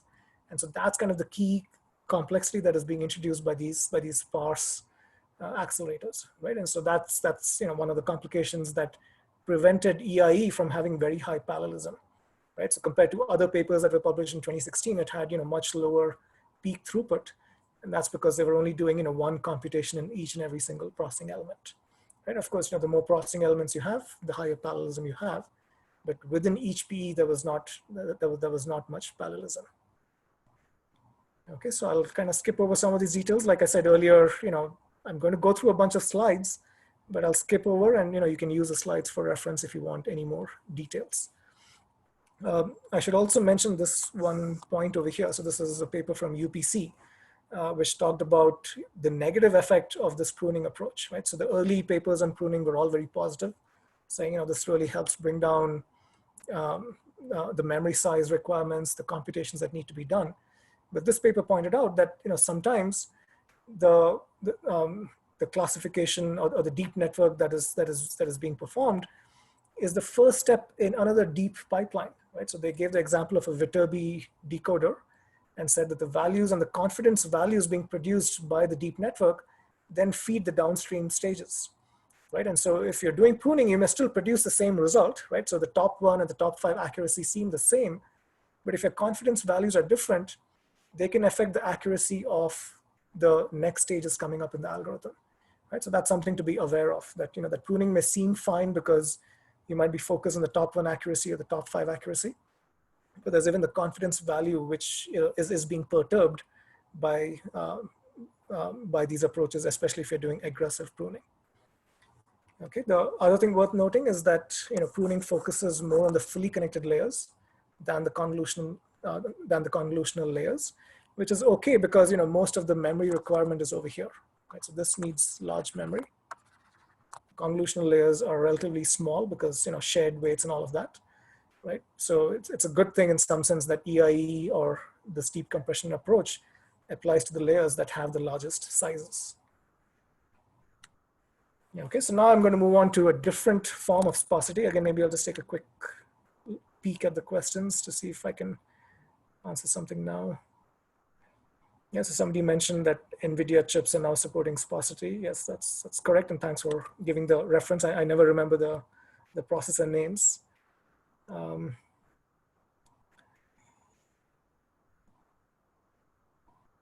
Yeah, some good comments there, and I'll maybe kind of revisit this at the end of the lecture.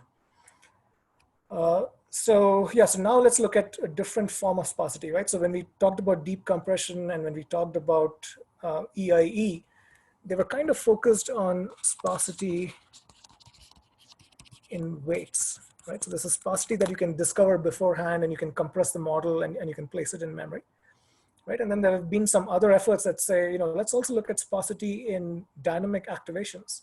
So as a network, as an image is going through a deep network, many of the neurons are producing zeros.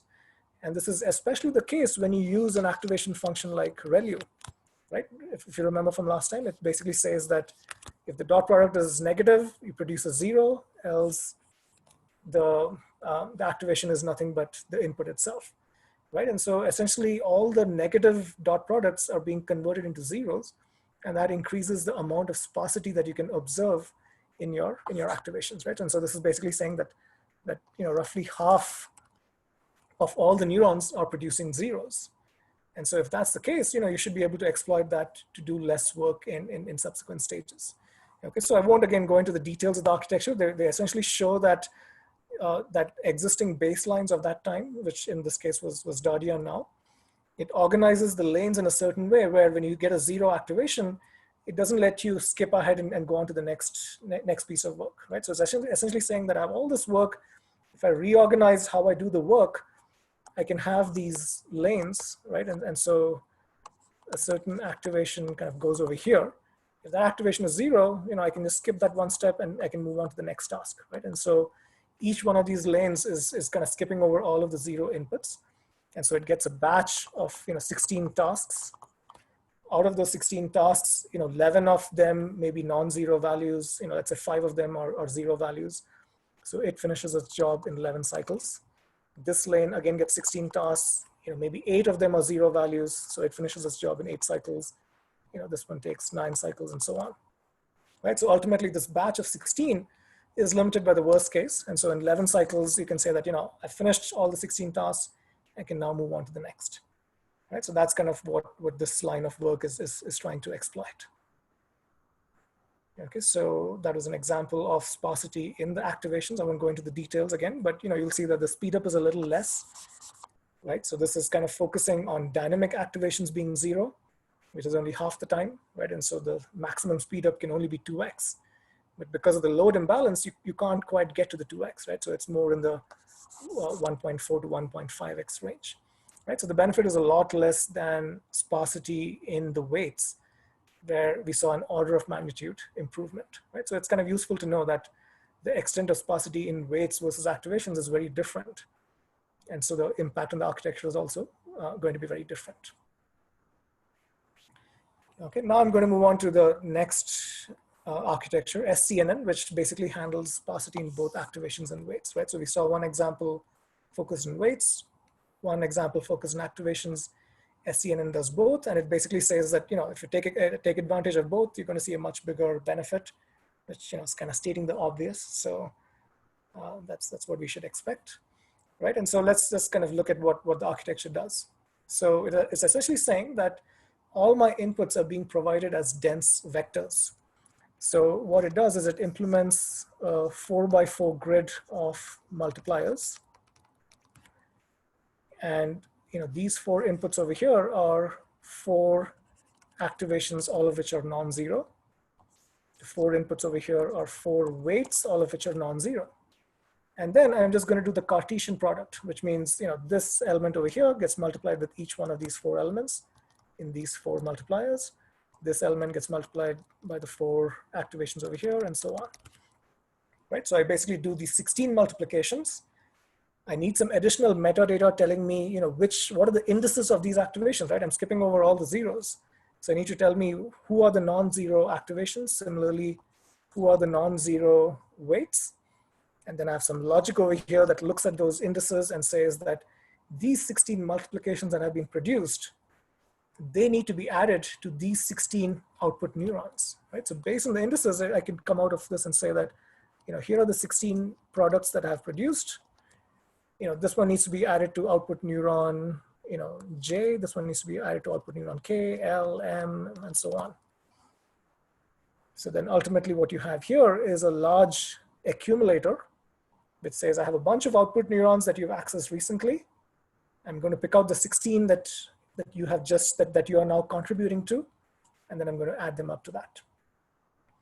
Okay, is this clear, right? And then it also uses a weight stationary, it uses an input stationary approach, which says that, you brought these 4 activations, they can stay here. Next cycle, I'm going to give you, 4 different weights. Next cycle, I'm going to give you 4 other weights, and so on. So it tries to kind of maximize the reuse of its activations.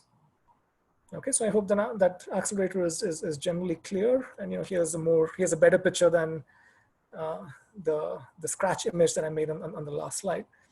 And so here are the 16 multipliers, the 4x4 grid of multipliers. Here is the 4 inputs being provided here. Here are the 4 weights being provided over here. Right, and what you'll see over here is that the complication kind of happens here, right? So yes, there is the index generation logic here. That's one overhead.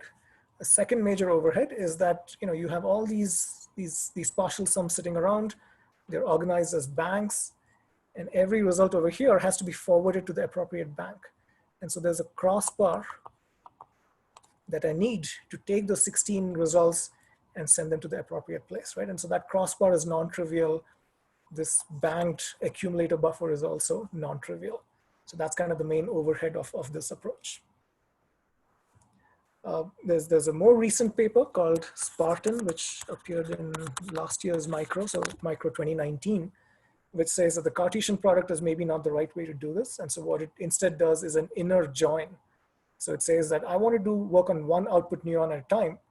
And so you need to tell me, which inputs and which weights I need to bring in that can contribute to this output neuron. And so it claims that that results in a more efficient hardware implementation, right? So you can see that, dealing with sparse inputs is more complicated, right? Because you have to do this additional bookkeeping to figure out where the result is headed. And, sometimes that results in more logic, or it results in a crossbar structure. It requires this bank structure.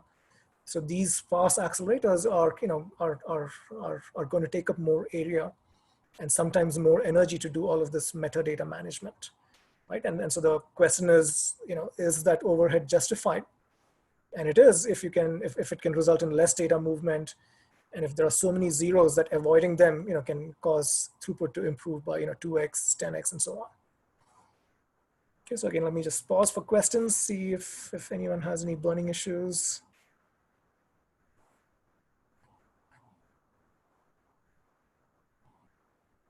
Okay, all right. So I think I think that was my last slide in terms of optimizations for zeros, and I'm now going to get into the next.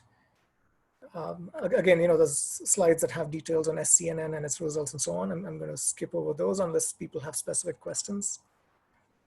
So now I'm going to move on to the next part, right? So if you remember in that earlier slide that I had on wasted work, I said that there are data flows that you can use to avoid fetching things multiple times from memory or from buffers. We've discussed that. We talked about sparsity, which is zero elimination. We just talked about that. Then we are now moving on to the next topic, which is ineffectuals, right? Or which is bits that don't have an impact on the final result, or entire computations that don't have an impact on the final result, right? So Andreas Moshkovos at Toronto has done a large series of works on this topic. So if you're interested in learning about this, I think that's a good place to start. So that group had a paper at Micro 2016 where they introduced the stripes architecture. And so in that, they have first done a characterization of deep networks of that time to show, how can you keep the same level of accuracy, right? So you can either keep the same level of accuracy, or you can, tolerate a 1% drop in accuracy. And, what is the minimum number of bits that I need in each layer to be able to achieve, that level of accuracy? And they're essentially showing that, there are some simple networks where, just having 3 bits per layer is enough to get that 100% accuracy, right? And in one case, you can even go down to 2 bits per layer, and you'll still be within 99% of that accuracy. Right now, obviously, there's a huge variation across workloads, right? So you can see some workloads over here where you need at least 12, 13 bits of information in each of these layers, right? And so if you start with a 16-bit baseline, based on being able to reduce bits on the fly, this gives you the ideal speed up, right? So if you're just using 3 bits, that's about a 5x reduction over here. So that's how you get an ideal speed up of 5.33, right? So assuming you can come up with an architecture where, where you're doing the bare minimum number of computations, then you should be able to get a speed up of 5x, right? And then a network that is harder to manage, the speed up goes down to about 1.35x, right? But that's kind of the motivation, saying that if I can focus on individual bit computations, and if I only need 13 bits, I can finish the task in 13 cycles as opposed to 16 cycles. That should save me some time, right? So that's kind of the main goal. And so the resulting architecture is, well, I don't think I have a good figure for that. So let me just kind of show what your architecture is, right? So the baseline, basically has this, 16-bit multiplier, right? And so instead what they're saying is, let's have a new model called stripes, which is going to deal with 1 input bit at a time, right? So that makes the lane much more efficient because it's just dealing with 1 bit worth of computation as opposed to 16 bits worth of computation, right? Which means it's going to take me 16 cycles to receive the entire input, right? And that seems like it's much slower, and so I make up for that by having 16 parallel lanes, right? So the hope is that the hardware overhead is comparable, and it should take the same amount of time, 16 cycles to do 16 operations, right? But if some of the operands are only 10 bits in size, I can truncate my computation after 10 cycles, and I can then move on to the next batch of inputs, right? So this is referred to as bit serial computation, saying that I'm going to do 1 bit of computation in each cycle. And so if you're doing 16-bit arithmetic, it's going to take me 16 bits to receive each input. And so if the workload is demonstrating an ability to get by with fewer bits, I should be able to take less time, right? So the one kind of drawback of this approach is, this going from here to here is not area neutral, right? Because at the very end, you need these accumulators, which are not 1-bit accumulators, right? They are 24-bit accumulators. And so if we have 16 lanes, now I need, I need 16 24-bit accumulators. Whereas over here, I would have just needed, one 24-bit accumulator. So that's kind of the drawback of this bit serial approach, where you need to accumulate more values over time, and that results in much bigger overheads. Okay, so again, I'm kind of covering this at a high level. I'm just trying to do a walkthrough of several different ideas, and so in that process, I'm not doing justice to each individual idea, and maybe that's easier to get through. But do pose a question in case something is not clear.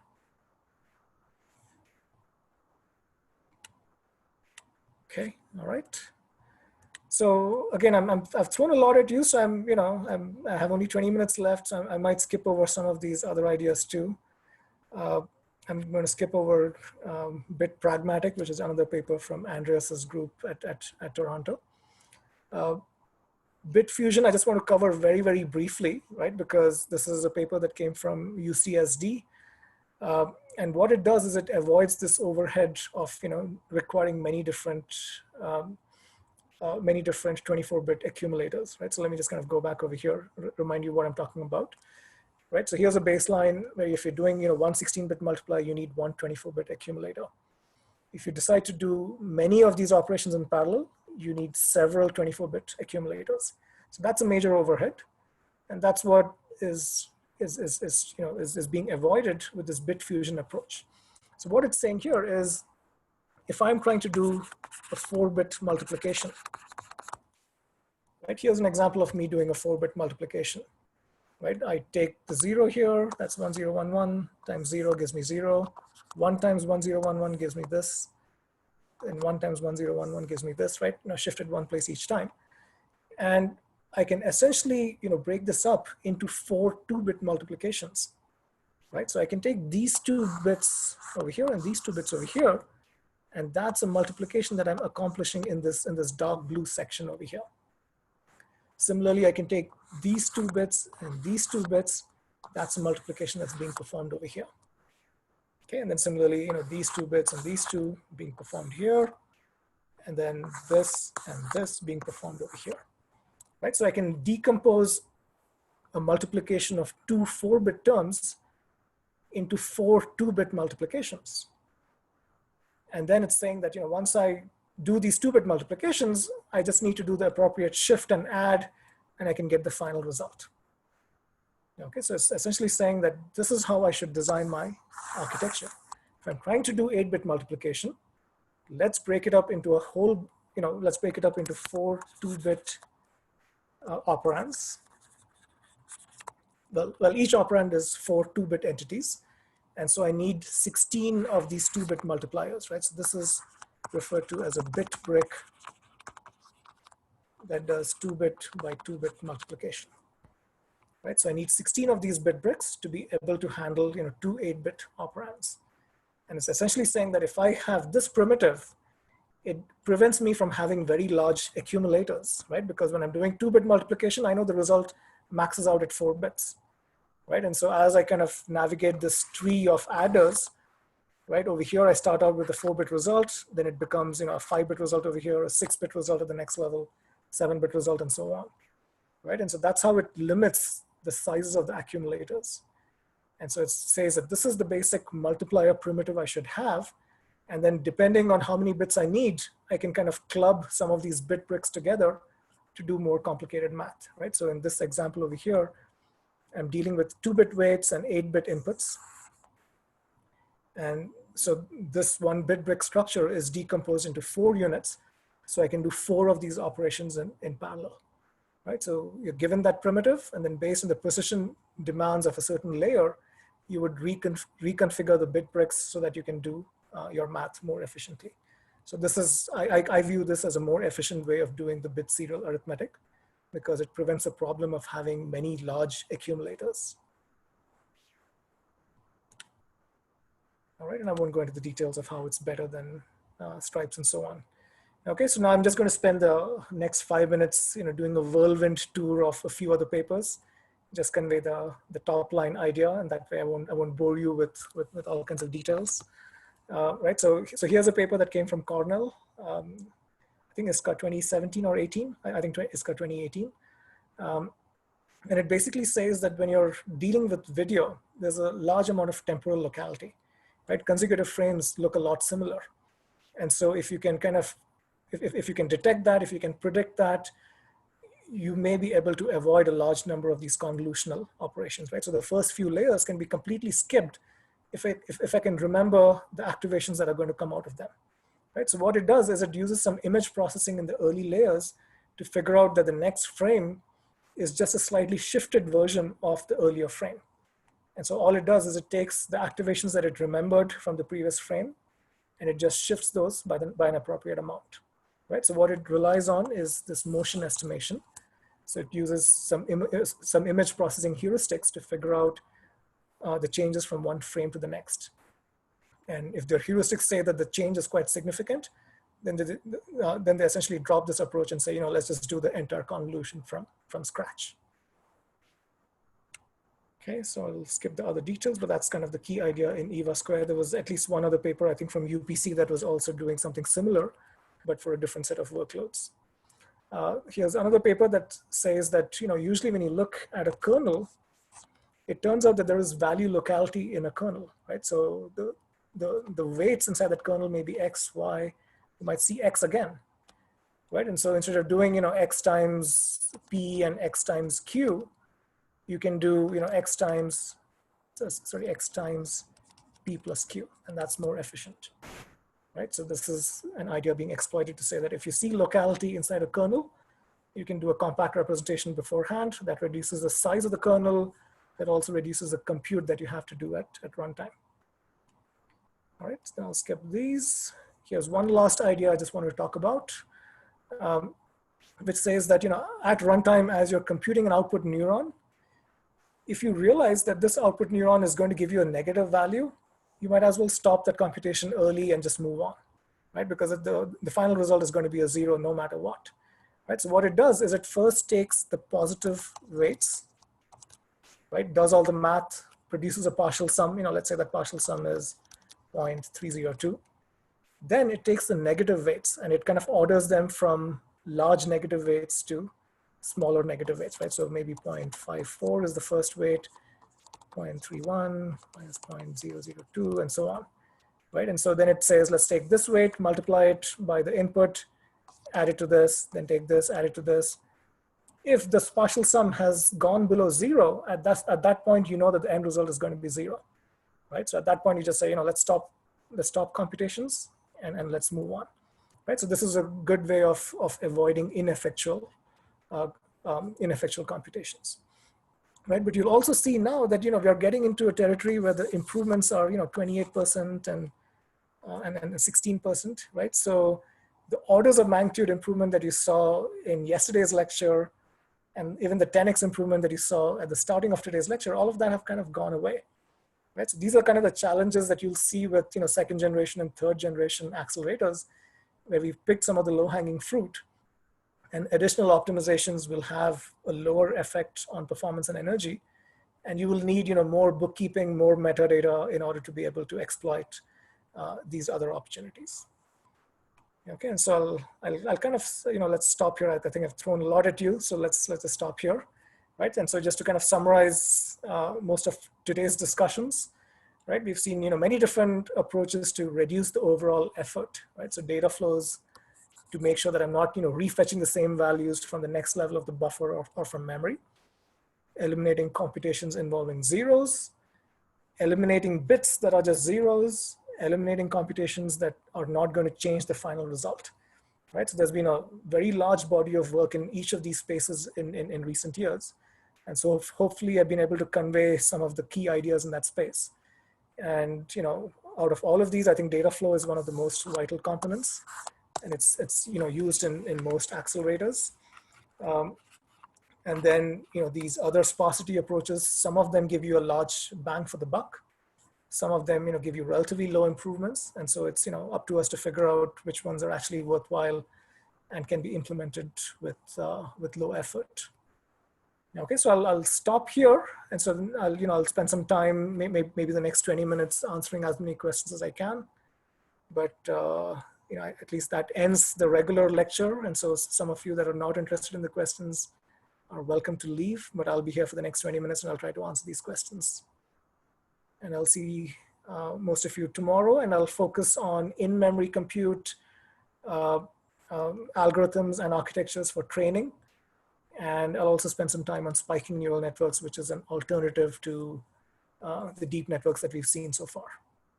All right.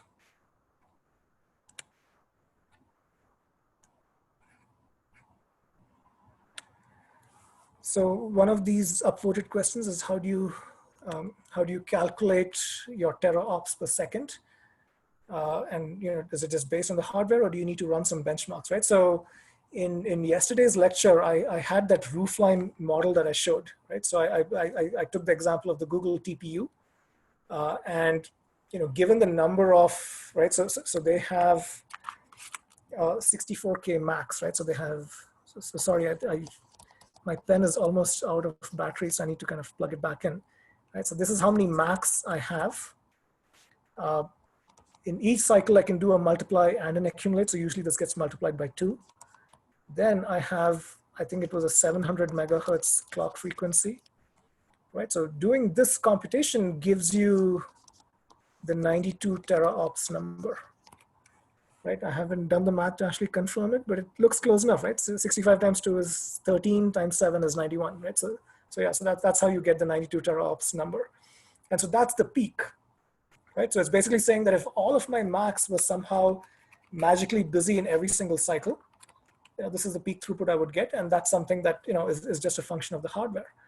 Now, I also, in that roofline model that I showed you, right, I basically said that, so this was the roofline model, and there were some fully connected workloads that were kind of sitting over here. There was one convolutional network sitting here. There was a convolutional network sitting over here, right? So how did those numbers come about, right? So there we had to actually run the benchmarks.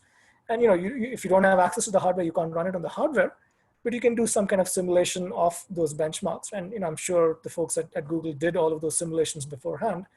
And that's what a lot of the research papers do, right? So given that hardware, given all the constraints posed by the hardware, you do some simulations, and you can see that, given that this deep network has a certain shape, it's going to have a certain utilization on those multiply accumulate units, right? And so that's how you basically compute the utilization and the teraops per second that you would get for each individual benchmark.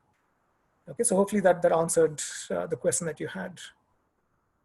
Right, so it is a function of the hardware. It is a function, it can be computed with a simple analytical model of the hardware and a model of the benchmark.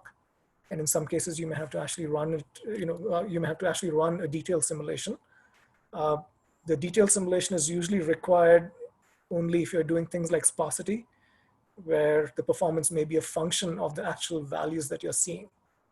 Okay, but for most of the deep networks, it's regular enough that these analytical models are good enough to measure utilization and throughput.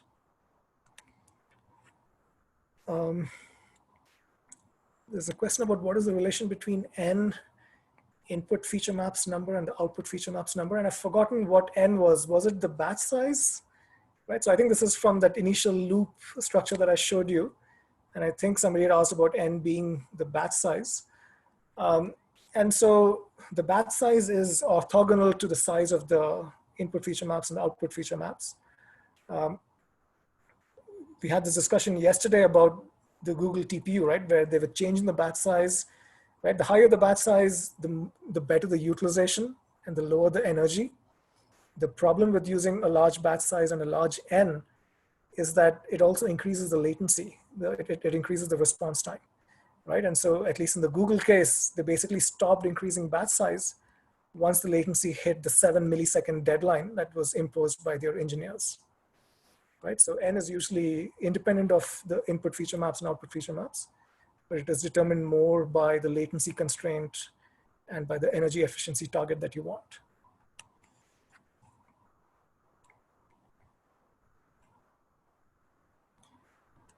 So do I have a slide that kind of pictorially shows the CNN? And unfortunately, I didn't put that on any of my slides. So I had some pictures yesterday, but they didn't kind of tie it back to the loop that I had. So that loop picture that I showed you is taken from the SCNN paper. And I think it does have an accompanying figure that shows you the entire CNN model. And all the letters in that loop are also shown in that picture. So I think the SCNN paper is a good place to look if you really want an illustration of all the computations and how they tie it and how they relate to the pseudocode as well.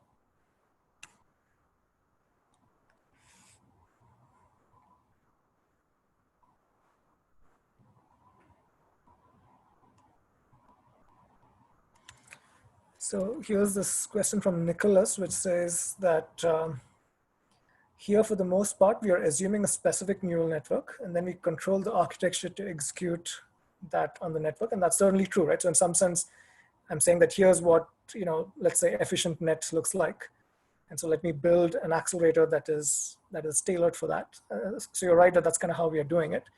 You're also correct that usually, let's say the Google TPU is hardware that is at your disposal. And so now you need to figure out how to best take a given network, let's say ShuffleNet, and run it on that, right? And so,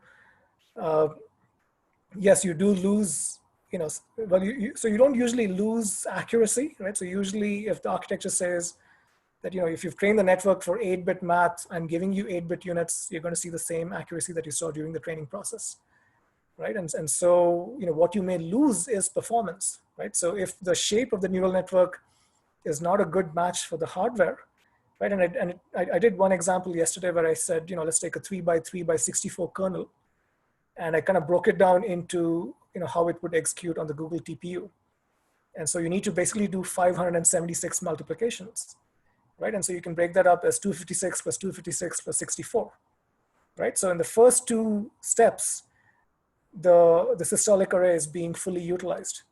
But in the last step, you're only doing 64 multiplications, right? And so you're only using a quarter of the multipliers in one column, right? And so, based on the shape of the network and based on the constraints that the hardware is giving you, yes, you're going to lose some performance, right? And so you need, good compiler tools to figure out what is the best mapping and what is the highest utilization that you can achieve. So there's a question about, is pipelining approach applicable here? And I didn't get to it while I was having the discussion. So I'm trying to remember what I was discussing at 8:30 my local time. It might have been the Iris discussion. So I don't know if you're talking about whether pipelining in Iris helps. And maybe your question was pertaining to the data flow going between the different processing elements. And you're absolutely right that pipelining is something that can be used and is used in that context. Right, and so you can actually pipeline the computation such that the first inputs show up on the edge in the first cycle, and then as they move one step forward, the next inputs come right behind. Right, so pipelining is used in many of these systolic array architectures. Right, it's just one more level of detail, and I kind of abstracted that away in our discussion. How do you calculate tops, and does it depend on the workload? Yes, I think I did answer that when I talked about this roofline model and so on. So it does depend on the workload, right? And so, when I did this Google example, I think this, sorry, I didn't mean to get off. So this workload, I think had, 14 teraops per second. This one was, I think, closer to 84, right? So each workload will have a different teraops depending on its shape and depending on how well it maps to the constraints imposed by the hardware.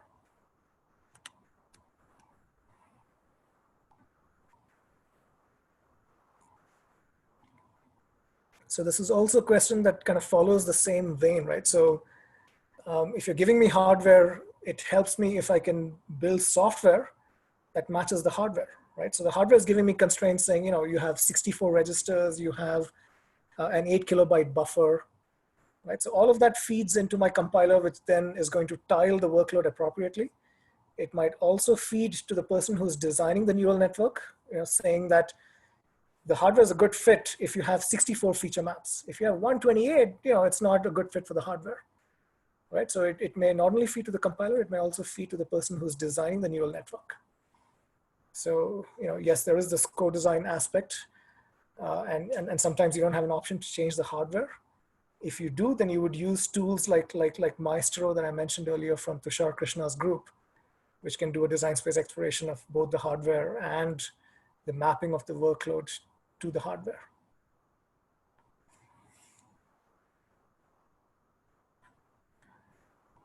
So this question is about, for fully connected layers, do TPUs and GPUs still have an advantage over CPUs? The answer is, if you're not, so if you're limited by the memory system, then there is no advantage, right? And the TPU has, I think, just 2 memory channels. So it may actually do worse than a CPU that has 4 memory channels or 8 memory channels, right? And so the only way to overcome that memory bottleneck is with heavy batching. And so if you use batching, then TPUs and GPUs can start to exceed the performance of the CPUs. But yeah, fully connected layers are a problem, and that, that's why I even said earlier that a lot of academic research has focused on convolutional layers because they are easier to optimize with better hardware. Whereas fully connected layers, all you can do is increase memory bandwidth, increase batching, and that's about it.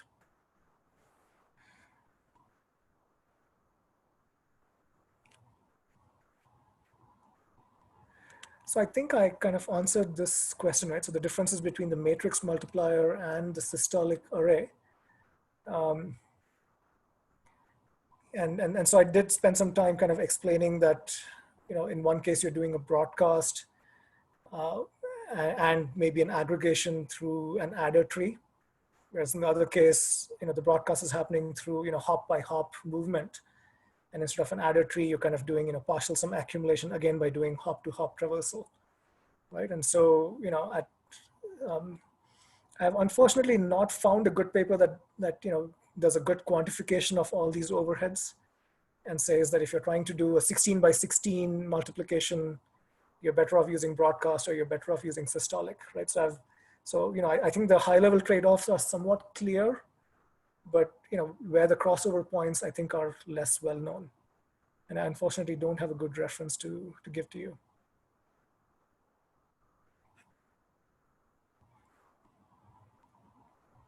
So does compression work well on weights? So I'm guessing this is compression beyond the zero compression that we discussed today, right? So today we talked about eliminating all the zero weights, and that compression is clearly effective. It does about a 10x compression. Beyond that, can I do some more compression? Yes, and there's a paper that we'll discuss tomorrow, which is focused more on compression during training, which does say that at least the gradients or the activations are fairly compressible. I would imagine the weights are also compressible, right? And in some sense, quantization is an example of that, saying that usually the weights are clustered, and so you could potentially keep the centroid and then store the delta from that centroid. I imagine that that's also quite compressible. Trying to think of if there's any paper that's actually shown that.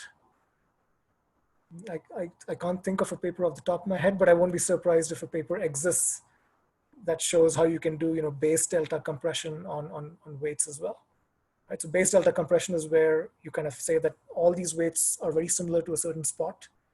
So, well, yeah, so the paper that does that, well, not for the weights, but it does it for the activations is the paper from Toronto called Diffie, which says that the activations are very similar, and so it keeps the base and then does computations on the deltas. But on the weights, maybe I've not seen that. But maybe look at the Diffie paper to see if they cite something that's similar in that context.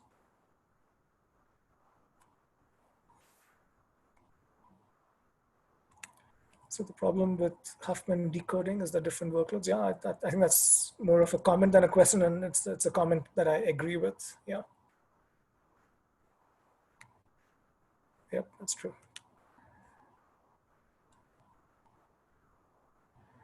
Yeah, and a few of you have mentioned, added comments about modern NVIDIA chips that that support sparsity. Yeah, and I don't think it matters whether the sparsity is in the input data or in the weights, right? Because it's just dealing with tensors. And so the hardware doesn't know if this is, inputs versus weights. So it's up to the software to kind of take care of that. Yeah, so there's a question about, when I talk about sparsity versus ineffectual, right? So obviously, so sparsity is a subset of ineffectual, right? I mean, multiplications involving zeros, are obviously ineffectual. So in some sense, when I talked about ineffectual, I'm saying, let's talk about computations that are not completely zero values. So it is kind of talking at bit granularity. Yeah, so I think you figure it out by yourself. Yeah, accuracy loss, right? And so this is something that architects do struggle with, right? So, I mean, here we are designing hardware. We're not quite designing the applications or kind of deploying it. Depending on where you're deploying it, a 1% drop in accuracy may be terrible, right? But what we are doing at the hardware level is basically saying that here are the options at your disposal, right? So if you employ this technique, it can save you. It can save 30% in terms of energy, has a 1% drop in accuracy, right? Ultimately, it's up to the person deploying the application to figure out if that's worthwhile or not, right? And this is something that's always done. So with the Google TPU version 1, they decided that 8-bit precision was good enough for their workloads, right? And clearly there are some workloads where that may cause a 1% drop in accuracy, right? But they kind of did their analysis and said, this is what we are willing to live with. And so it's people deploying the applications who have to decide if the Google TPU and its 8-bit precision is good enough for them, or if they need to use some different chip that may offer them 16-bit precision, right? So at the hardware level, all we can do is quantify these trade-offs and leave it at that.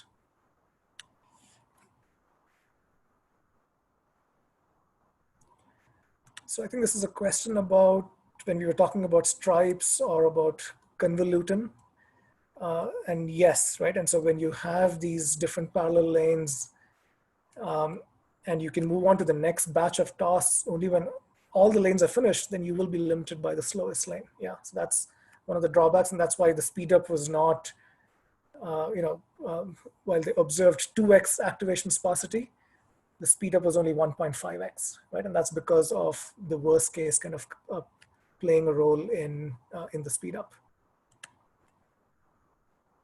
Ooh, the bottom of the slides is clipped. I had not realized that. So I'll talk to Eneko and see if there's something I can do for the next lecture. So I'll pay attention to that next time.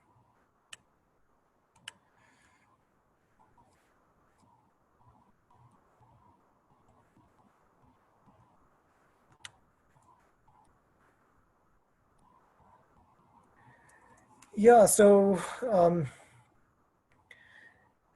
so this body of work that is trying to kind of deal with sparse inputs, yes, the weight compression can be done offline, that is static, and so there's no kind of runtime operation. The activations are dynamic, but if you look at the architecture, if you look at architectures like SCNN, you'll see that as you produce an output, it's also it's producing the output in a compressed format as well, right? So it's not going to add more time, right? So this is basically a pipeline process, and so if the pipeline, if there are no stalls in the pipeline, it's not going to add to the delay in producing a compressed representation of the activations, right? But you're absolutely right that like we discussed, when you're dealing with these sparse representations, there is more logic that needs to happen. There are sometimes crossbars, there are other complications, and sometimes the overhead is just not worth the benefit. And so I think this is a cause for concern, right? And so how practical are they? So not too many commercial accelerators today handle sparsity, right? So there were some examples that the people have posed in the Q&A about NVIDIA GPUs that handle sparsity in hardware. In addition to that, Cerebras is at least one other upcoming chip or upcoming wafer that has announced that they will have support for sparsity, right? So clearly some companies are betting on sparsity being a worthwhile investment, right? And so it is practical to some extent, but yes, it is a challenge as well. Right, so there's one last question that just popped up. Are FPGAs an interesting alternative to hardware DPUs?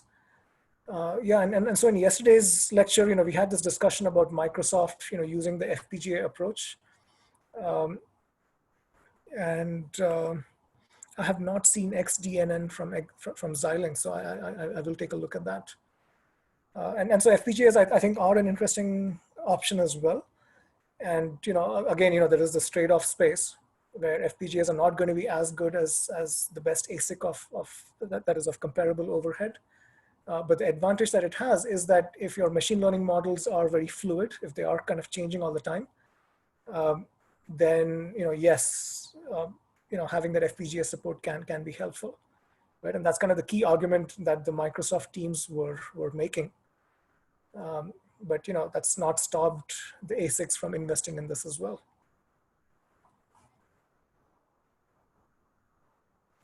Yeah, so there's this question about does Cerebras and NVIDIA support for sparsity? Is it only marginal gains?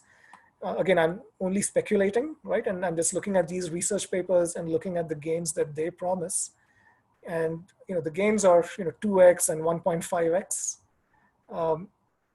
The most substantial benefit we saw was when EIE does deep compression and brings down the size of the model by 10x, right? So pruning alone can give you a 10x improvement, right? So that's, I think, the biggest bang for the buck, right? To say that, I was able to shrink my entire model to a size that is 10x less.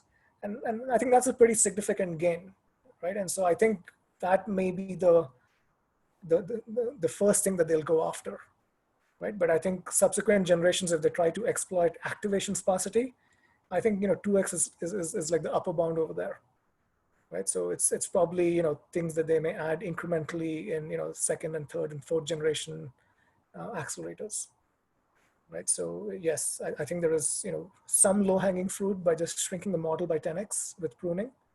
Beyond that, I think those are higher hanging fruit.